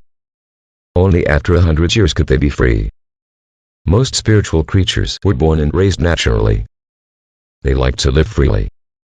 Yet, there were still many of them willingly serve as slaves in Fenzing sect to survive the tribulation. This just showed how attractive the transformation was to spiritual creatures. The rain had not stopped. Few people came to the monastery during this time. In fact, few people had come even on sunny days. So Yukan told Li Chu more. Li Chu listened and immersed himself in his master's talk with the pitter-patter of rain in the background. Fenzing sect will send spiritual creatures to Kaig City every year as tribute to the imperial powers for privileges that other immortals do not enjoy. So in recent years, their power has grown stronger, and so the number of their disciples and spiritual creatures turning to the sect. It is getting more and more prosperous. Yukan looked into the distance and stroked his beard. I am not sure about their cultivation base, but I have got to say that they are business savvy. Sending spiritual creatures. Li Chu tilted his head, wondering. Yukan let out a smile. Those VIPs in Kaig City have seen enough of exotic stuff. But, even so, they can't resist it. A gust of wind sent rain into the kitchen. It felt chilly, yet quite comfortable. Cat cuties, vixen, mermaid, you name it. Yukan muttered, who's not tempted? Cat, fox, and fish. Li Chu blinked. There are also rabbit cuties and butterfly fairies. They come as a wave of popularity. Recently, things with wings seem to be popular. I traveled when I was young. At that time, snake and scorpion beauties were the thing. Every nobleman of Kaig kept at least one snake spirit, without which they would feel embarrassed. Ooh. Li Chu shook the rain off his body. He had always felt that it was perverted to keep a snake as a pet. Yukan seemed to have read his mind. He mimicked a wave motion with his arm in the air. Not a snake, but a snake in human form. Its body is soft and slippery, without bones, and its tongue is 8 inches long, he explained, and it is a forked tongue. Li Chu heard footsteps in the front courtyard through the wind and rain in the backyard at this time. So he got to his feet. Yukan did not hear the footsteps. When he saw his disciple get up, only then he knew someone was coming. But he heard Li Chu still muttering something in his mouth when he went. All snakes have a forked tongue, right? He probably meant that there was nothing unusual about it. It is not uncommon for a snake to have a forked tongue. But still having a forked tongue after it has transformed into a human being would be like. Yukan sighed softly as he looked at Li Chu from behind. This disciple of his was good at everything, respectful, filial, polite, and looked like him. Just that he was eccentric. It was not so serious when he was still small. Yukan thought his condition would become better as he grew up. Little did he expect things to worsen in the past 2 years. Is it time to find him a wife? Taoist Yu wondered. Li Chu did not bother to use an umbrella since he was just crossing a courtyard. The Taoist robe was made with high thread count tough fabric. So when Li Chu reached the front hall, the water droplet slid off his robe with just a shake. The only thing was, the mud in the backyard was sticking to his shoes. He glanced down. The visitor saw it and smiled. I will pay for laying black bricks in your backyard. Li Chu looked at him and nodded. The visitor was sitting on a futon, wearing a black brocade robe, a belt with flowers inlaid with jade, and gold thread embroidered on the neckline. His appearance was okay, with thick eyebrows and big eyes, a fair complexion, and a smart-looking face. This person was the 7th son of the Wang family in town, Wang Lanka. He was also an old acquaintance of Li Chu. Wang Lanka was a relatively kind person among the rich 2nd generation in town. He was not an ambitious person, but he was not bad either. With a good family background and good looks, he was popular among girls. He got to know Li Chu also because of girls. Chapter 18. Could the world get any worse than this? It was a stormy night half a year ago. Wang Lanka went to a brothel in Hangzhou to attend a gathering with his unsavory friends. After partying the entire night, he rode home on horseback at midnight. There was a sudden storm on his way back, and there was a building up ahead. So he took shelter in it. A beautiful young girl was living alone in that building, to his surprise. That girl was beautiful and full of passion. Not only did she invite him into the house to bathe and get changed, but she had also served him desserts. Wang Lanka had had a good time in the brothel earlier. He did not have any evil thoughts in his mind, just like listened. But as soon as he entered the girl's bedroom, he seemed to have lost his soul and slept with the girl. When he woke up again, he found himself sleeping beside a grave. He paled with fright as he clearly remembered the girl told him to marry her at this hour tomorrow. There was a rumor of the ghost bride appearing in town those few days. The ghost bride would bewitch young men to go to her grave and have sex, after which they must marry her. Otherwise, she would come to their homes and kill everyone in their families. But how could a living person marry a dead one? The living must die since the dead could not be resurrected. 2 or 3 middle-aged men have died bizarrely since then. The magistrate office was on the cases now. Wang Lanka thought he must have run into a ghost bride, so he quickly looked for Zudefu. Zudefu brought him to see Li Chu. The following night, Li Chu went to the grave of the ghost bride with him. Sure enough, the ghost bride appeared, wearing a phoenix crown and a ritual shawl, riding in a wrap-drawn carriage, dressed as a bride as she drifted over. She looked at Wang Lanka, then at Li Chu the moment she landed. "You have finally come to marry me," she said to Li Chu. Wang Lanka did not know whether this was good news for him. The story ended with Li Chu ruthlessly drawing a sword. Wang Lanka and Li Chu had been friends ever since. He did not see Li Chu very often, but he treated Li Chu as his lifelong friend as Li Chu had saved his life. Wang Lanka to Li Chu was also his best friend since Wang Lanka had donated a large sum of money to the Tian monastery. Now this best friend of his had come to the monastery on a rainy day in such a hurry. Wang Lanka knew Li Chu well. So he skipped the nonsense and went straight to the point. "I came to you this time because I have fallen in love with a girl recently." "Is she a human or a ghost?" "She is a human, of course." Wang Lanka got bent out of shape. "I am at a female human's all this while. That ghost was an accident." Realizing that he had overreacted, Wang Lanka let out an embarrassed smile. He then sat back down with a hurtful face. "Do you know what I have gone through for the past 6 months?" Li Chu felt he really could not blame him for being so sensitive. After he had slept with the ghost bride last time, it took him months to recuperate his young energy. At first, he thought he had finally regained his life. But when he went out again, he realized that news of his ghost bride encounter had spread far and wide. People were talking behind his back whenever he went out.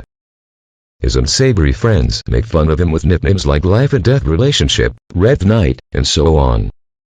But it was okay. It was those girls in the brothel despising him that devastated him the most. For this reason, he had even eavesdropped on the chatter of a top prostitute and an old procuress in the House of Blossoming Spring. That guy got laid by a ghost. Isn't it ominous?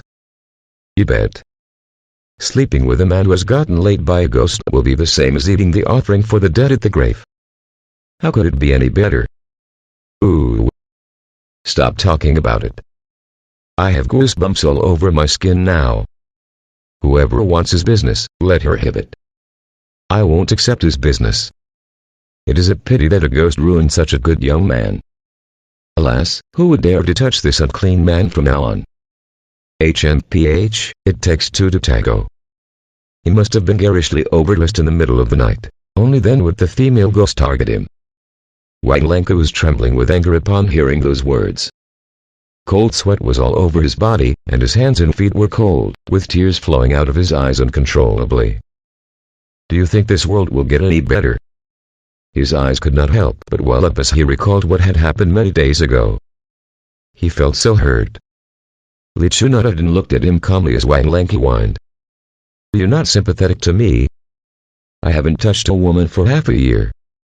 His eyes were wet with emotions. Li Chu nodded and then continued to look at him calmly. Wang Lanky had more to say, but his grief and anger disappeared when he looked at Li Chu's handsome face. Look at you. If I looked like you, those brothel girls would not have despised me. Wang Lanky muttered, paused for a second, then continued. Probably they would not bat an eyelid even if they had to share a bed with me and the female ghost. Now can you tell me what's your purpose for coming? Asked Li Chu with a deadpan face. Oh, I almost forgot. Wang Lanky got too excited when confiding his problems to him. He came to his senses. In a sense, I am forced to stop fooling around now. But, thinking about it carefully, I have had enough fun all these years. Maybe it is time for me to find a decent girl to get married. But it is easier to fool around than getting married. My family is one of the most prominent clans in Yintown. So my future wife should be from a scholarly family. Moreover, she must be virtuous, loyal, and filial, all of which are indispensable. So I searched and finally found one the day before yesterday. His eyes lit up as he spoke of this. She blew my mind at first sight. Her background, appearance, conversation, and temperament are all perfect, something that I have never seen before. At that time, I decided I would marry no one but her. But that bugger, Zhao Yanke, is such a spoiler. He is into this girl, too. He should have looked at himself in the mirror. Who is he to compete with me? He used to do this thing since the time in the House of Blossoming Spring. I let him be in Hangzhou City. The more Wang Lanky talked, the angrier he became. Zhao Yanke was none other than the young master of the Zhao family, one of the most prominent clans in Yintown.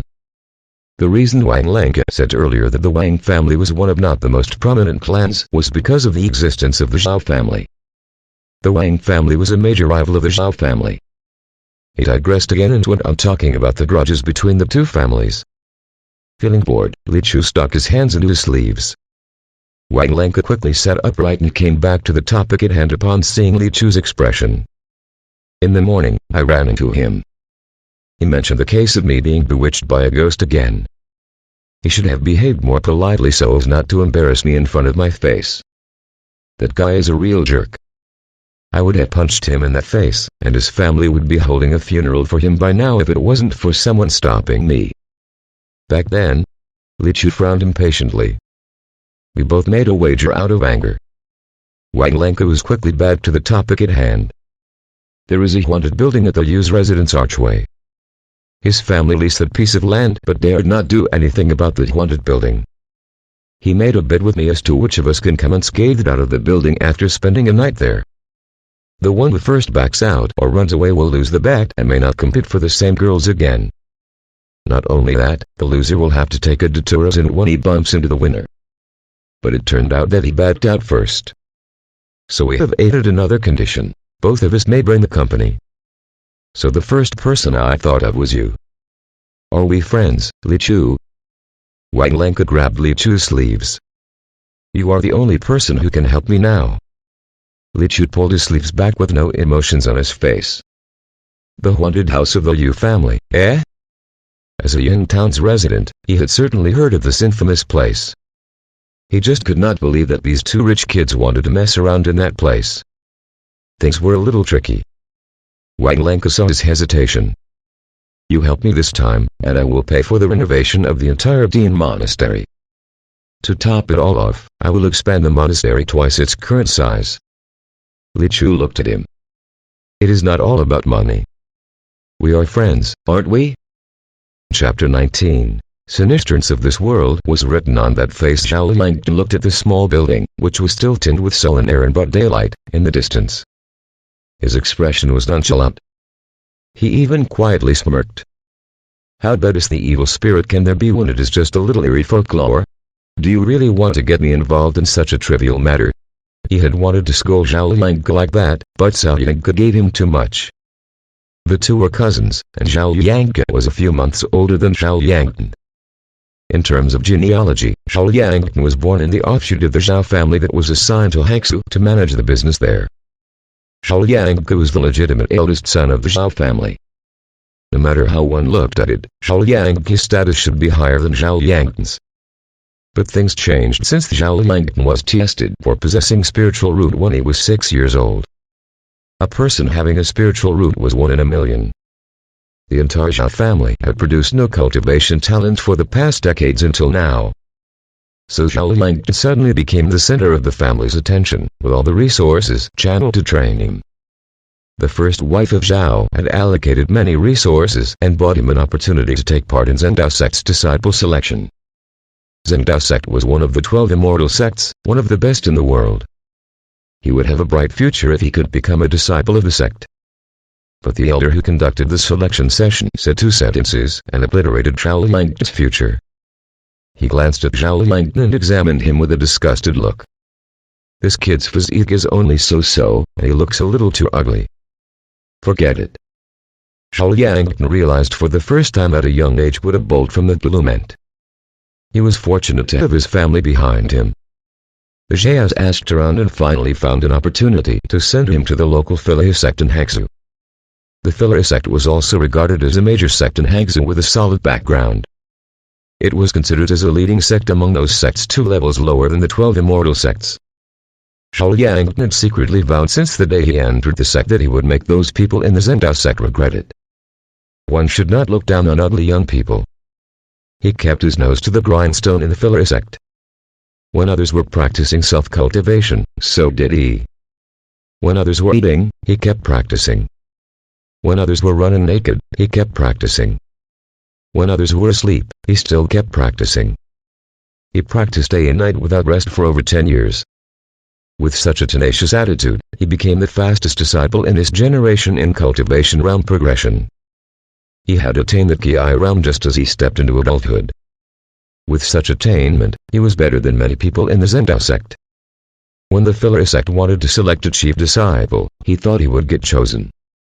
But he was told that cultivation base was not the only requirement of the selection process. Several elders held a closed-door meeting before announcing his junior, who was only in the early stage of Ki realm, the winner. The reason was, his junior was handsome. It's Dr. Zhao Langton. His master convinced him that the chief disciple must not only be the best disciple, but also that public face of the sect, representing the sect. So he was not suitable. His master was being tactful. What he actually meant was, he was ugly. The junior in the spotlight was sent to conduct a few elaborately arranged exorcisms, by which he had quickly made a name for himself and emerged and garnered a large following, becoming the most popular immortal rookie in Hangzhou. The Philae sect rose to prominence following that. The more his junior was in the limelight, the more indignant Zhao Langton became. What is wrong with being ugly? What is wrong with being ugly? Did I cause you to lose your hair because I look ugly? All he could do was work harder to fight against this unfairness. He believed that one day, he would become so strong that he would make those who would ever look down on him regret it. They were cultivators, and they should have done the most important thing, which was to pursue the great path and get rid of the demons and devils. Could those handsome guys drive away evil spirits with their faces? Heck. Bro. Zhao Langton called up to him. Zhao Langton came out of his thoughts and looked at his younger cousin. Zhao Langton had a big pie face, a pair of moonbeam eyes, a garlic nose. Half of his face was pocky, and the other half was covered in pimples. Zhao Langton's stomach would turn every time he saw his face. The most unacceptable thing was that they looked as if they were cast out of the same mold. As much as they were cousins, they looked like twins. The difference between them might be that Zhao Langton was very full of energy and spirited, probably because of his long-term self-cultivation. His expression and posture were on the colder side. On the other hand, Zhao Langton looked as if he had been hollowed out because of his excessive sexual indulgence. What's the matter? Zhao Langton answered coldly. I just want to say, we are not just dealing with the evil spirit in the haunted building. That boy from the Wang family will be here, too. Can you help me fix him? I mean, in case there is no ghost in that building, we still have to scare him out here, too. Zhao Langton smiled meanly. Yeah. Zhao Langton nodded. I just caught a few little spirits a while ago. It should be more than enough to deal with mortals. But since you said that that person is also from a prominent family, he would have invited a cultivator. If he has the protection of a cultivator, these little tricks may not work. Don't worry. His family doesn't have such a connection like us. Zhao Yang could drop closer. I guess he will only hire a Taoist or monk from a nearby temple. Who knows, it is only a scammer. Even if you can find a cultivator, can it be better than you, my cousin? Zhao Yang knew his cousin enjoyed being flattered, so he kept brown-nosing his elder cousin. But what he said was also the truth. Zhao Yang was indeed a master in his own right within Hexu. Only those with a Shen realm could beat him. A figure that evil was not someone any Tom, Dick, and Harry could mobilize. Zhao Yang nodded in agreement. His elder cousin's reaction was an encouragement to him. So he turned it up a notch. Our ancestors must have been blessing us. We have a talented person like you among us. I have met no one more talented than you in Hexu. I guess there are few in the whole Howard Dynasty. I pity those guys taking the Immortal Sect's exam next year for being in the same batch as you, said Zhao Yang. Zhao Yang tried hard to maintain his austere image, but the curling up of the corners of his mouth had given him away. He had not heard this kind of compliment for a long time. His relationship with his colleagues in the filler sect had never been good. But he still had a couple of lackeys because of his strong cultivation base. After he fell out of the chief disciple race, those people who used to butter him up had not only stopped flattering him but also turned around to mock him behind his back. He went silent for a year because of this. He wanted to slap them in the face by attaining a higher realm. But he got stuck in the bottleneck and made no progress. He came at this time with the thought of getting some fresh air, besides receiving a large sum of money from Zhao Yang. It seemed that Zhao Yang could still make him happy. Just as Zhao Yang was working hard and fawning over his cousin, two figures came from a direction. The one wearing a brocade robe dress had thick eyebrows and big eyes, and the other in a black Taoist robe looked otherworldly. His expression changed. Wang Lanka, I didn't expect you to come. He sneered. It was Wang Lanka and Li Chu who had arrived. Not wanting to be Agton, Wang Lanka replied, since you can't wait to die, I will be happy to witness how you meet your end. Okay, let's go in there and see who was going to die first. You had better not back out midway. The two mocked each other for a while, then Wang Lanka and Li Chu also came up. Zhao Yang stood and looked into the distance with his hands behind him to look cool. It was not until now that he slowly turned his head around, sweeping his indifferent glance over the faces of Wang Lanka and Li Chu. His heart missed a beat. His gaze, along with his facial expression, seemed to have stuck in the mud. He froze. Zhao Yang, who was beside Zhao Yang, realized that something was wrong. So he nudged Zhao Yang with his elbow. Bro. Zhao Yang came out of his daze, but his eyes still on Li Chu, his lower lips trembling involuntarily. Li Chu looked cool, calm, and collected with the same nonchalant expression and cool temperament. He couldn't care less about Zhao Yang's stare. He had been getting 80, if not 100, stares every time he walked on the street in the town. He could not always go up and ask them, why are you staring at me? Humph. Zhao Yang snorted after a long while. He then turned around and went elsewhere, as if someone had hurt his feelings. Bro, what is the matter with you? Zhao Yang hurried over. Nothing. Zhao Yang shook his head. He fought back his emotion. Even so, there was still a voice roaring inside him.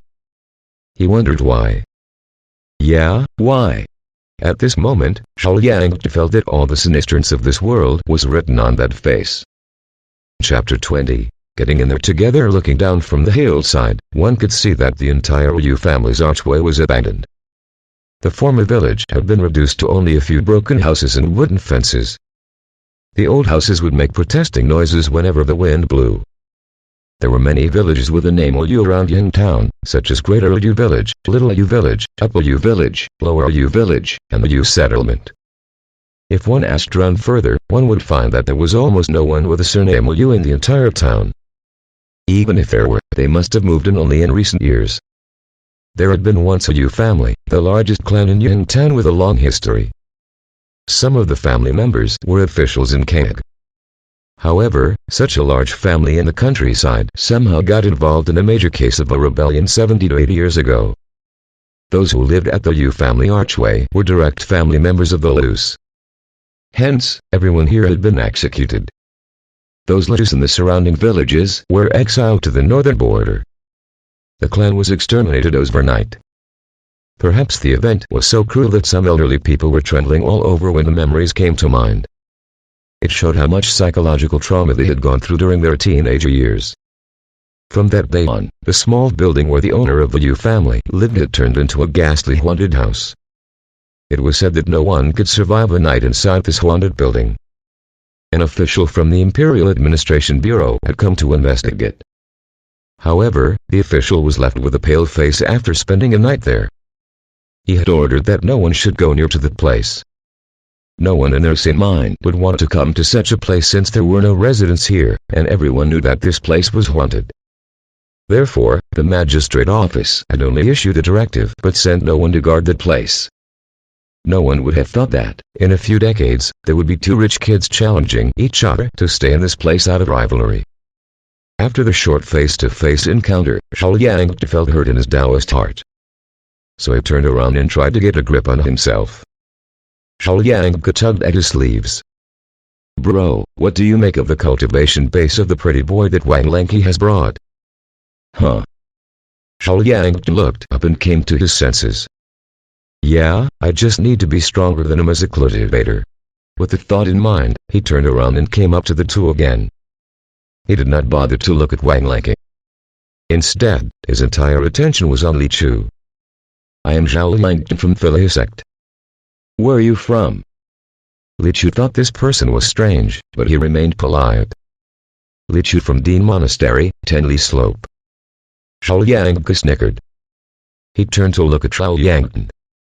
It is a rundown Taoist monastery, where only two Taoists, one old and one young, stay.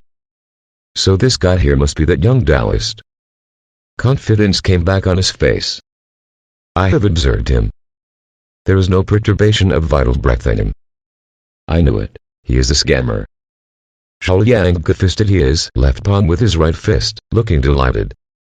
Okay, I will test his ability. Zhao Yang sneered and was about to turn around. When he said this, he meant to teach Li Chu a lesson and expose the young Taoist priest as a scammer. Or was there anything more pleasurable than hitting a pretty boy? No. There was nothing else in this world. Hey, bro, hold on a second. Zhao Yang stopped him. What's up? Zhao Yang looked at him sideways. If you expose him now, Wang Lanka would be frightened and back out. Zhao Yang smirked. Let him enter the haunted house with this scammer. We will wait until tonight to fix them. Sure. Zhao Yang nodded. Li Chu stood there and felt strange as the two turned around and whispered at each other. The two guys look weird, he said to Wang Lanka. Wang Lanka tapped his index finger on the head. Those from the Zhao family always have something wrong here. After a while, Zhao Yang turned around again. Wang Lanka, let's stop the crap. Let's go in before it gets dark. And as agreed, we will choose a room each to spend a night in. He who runs away first loses. You are to give up competing with me for girls after tonight. Wang Lanka snorted. Are all girls yours? Sicko. I don't care about the others, but between Miss Gongsun and I, half the battle has been won. Since when? I didn't know that. I have agreed, and this is half the battle. I just need to wait for her nod, and then the other half will be done. If it wasn't for fear of letting you get the edge, I would have peed on your face to wake you up. Just as the two bickered and were about to get down the hillside, someone shouted from on the top of the hill. Stop! They followed the voice and saw a tall figure standing there. She wore a blue and white long dress with a small fringed skirt over the front. She had picturesque eyebrows and snowy skin. Standing in the breeze with her clothes fluttering, she looked out of this world. Li Chu had met her before. She was none other than Gongsun Raya. Miss Gongsun, I didn't expect to see you here. Wang Lanka broke into a smile. Oh, Miss Gongsun, are you here looking for me? Oh, what are you doing here, little sister? Zhao Yang let out a passionate yet ugly smile. A little girl, in her 15 or 16, was standing behind Gongsun Raya. Her hair was tied into a young girl's bun. She was dressed in a flowing emerald skirt, looking witty and cute. No one had noticed her at first because she seemed less mature than Gongsun Raya. She skipped up in front of everyone ahead of Gongsun Raya, then smiled. "My brother, elder cousin, I told sister about you too. She seems furious. Aren't you making trouble here?" Zhao Yang's expression drastically changed. Gongsun Raya was coming towards them. She looked not too happy. Her brows knitted together with the hint of anger in her eyes, just like the younger girl said. But a beauty was still a beauty. She still looked very pleasing to the eyes while she was angry. As she walked, her eyes darted between Wang Lanqi and Zhao Yang as if she had something to say. But someone quickly caught her attention. Her expression froze for a second. Gongsun Raya blinked a couple of times as if she was in surprise. Young Taoist Li. The anger brewing inside her rapidly vanished, like ice and snow melting under the clear sky and sun. She could not hold back her excitement. Li Chu nodded at her. "Miss Gongsun." Wang Lanqi's heart skipped a beat. This scene was all too familiar. The ghost bride abandoned him for someone else in the same setting earlier. He could not help but kick himself for having the same thing happening to him again. "Li Chu, Miss Gongsun, you guys know each other?" His smile stiffened. "Sort of. Young Taoist Li saved my life before." The two said in unison. Gongsun Raya glanced at Li Chu with a hurtful expression. Li Chu was nonchalant. Zhao Yang was not dumb. He could sense something amiss in the air. Why did Miss Gongsun ignore everyone else as soon as she saw this young Taoist? "Miss Gongsun, is there anything that you are here to see me?" He emphasized the word "me." Gongsun Raya came out of her thoughts and then glared at the two of them again. "I heard Tramia say you two are challenging each other to stay overnight in the haunted house because of me." Wang Lanqi hesitated and pointed at Zhao Yang. "He was the one who suggested it. He was the one who provoked me first," said Zhao Yang hurriedly. The girl in the front hissed, and they instantly kept their mouths shut, bowing their heads like two puppies that had just been reprimanded. Gongsun Raya had wanted to scold them at first. Her father had just taken office as the magistrate of Yuhang, and they came here to create trouble. If something happened to these two young masters of the two largest families in town, it would cause big trouble for her father. Not only that, they had claimed that they threw down the gauntlet with each other because of her. If something terrible were to happen, people might blame her instead. It's fine if the rumors of the haunted house of the Yu family were false. But if they were true, then she could not imagine the consequences. At first, she came here to stop them. But as she looked at Li Chu in front of her, her heart fluttered. "Since you said that you made the bed because of me, well, I will go in there with you all," said Gongsun Raya. End of Part 1. Novels Hall Dynasty.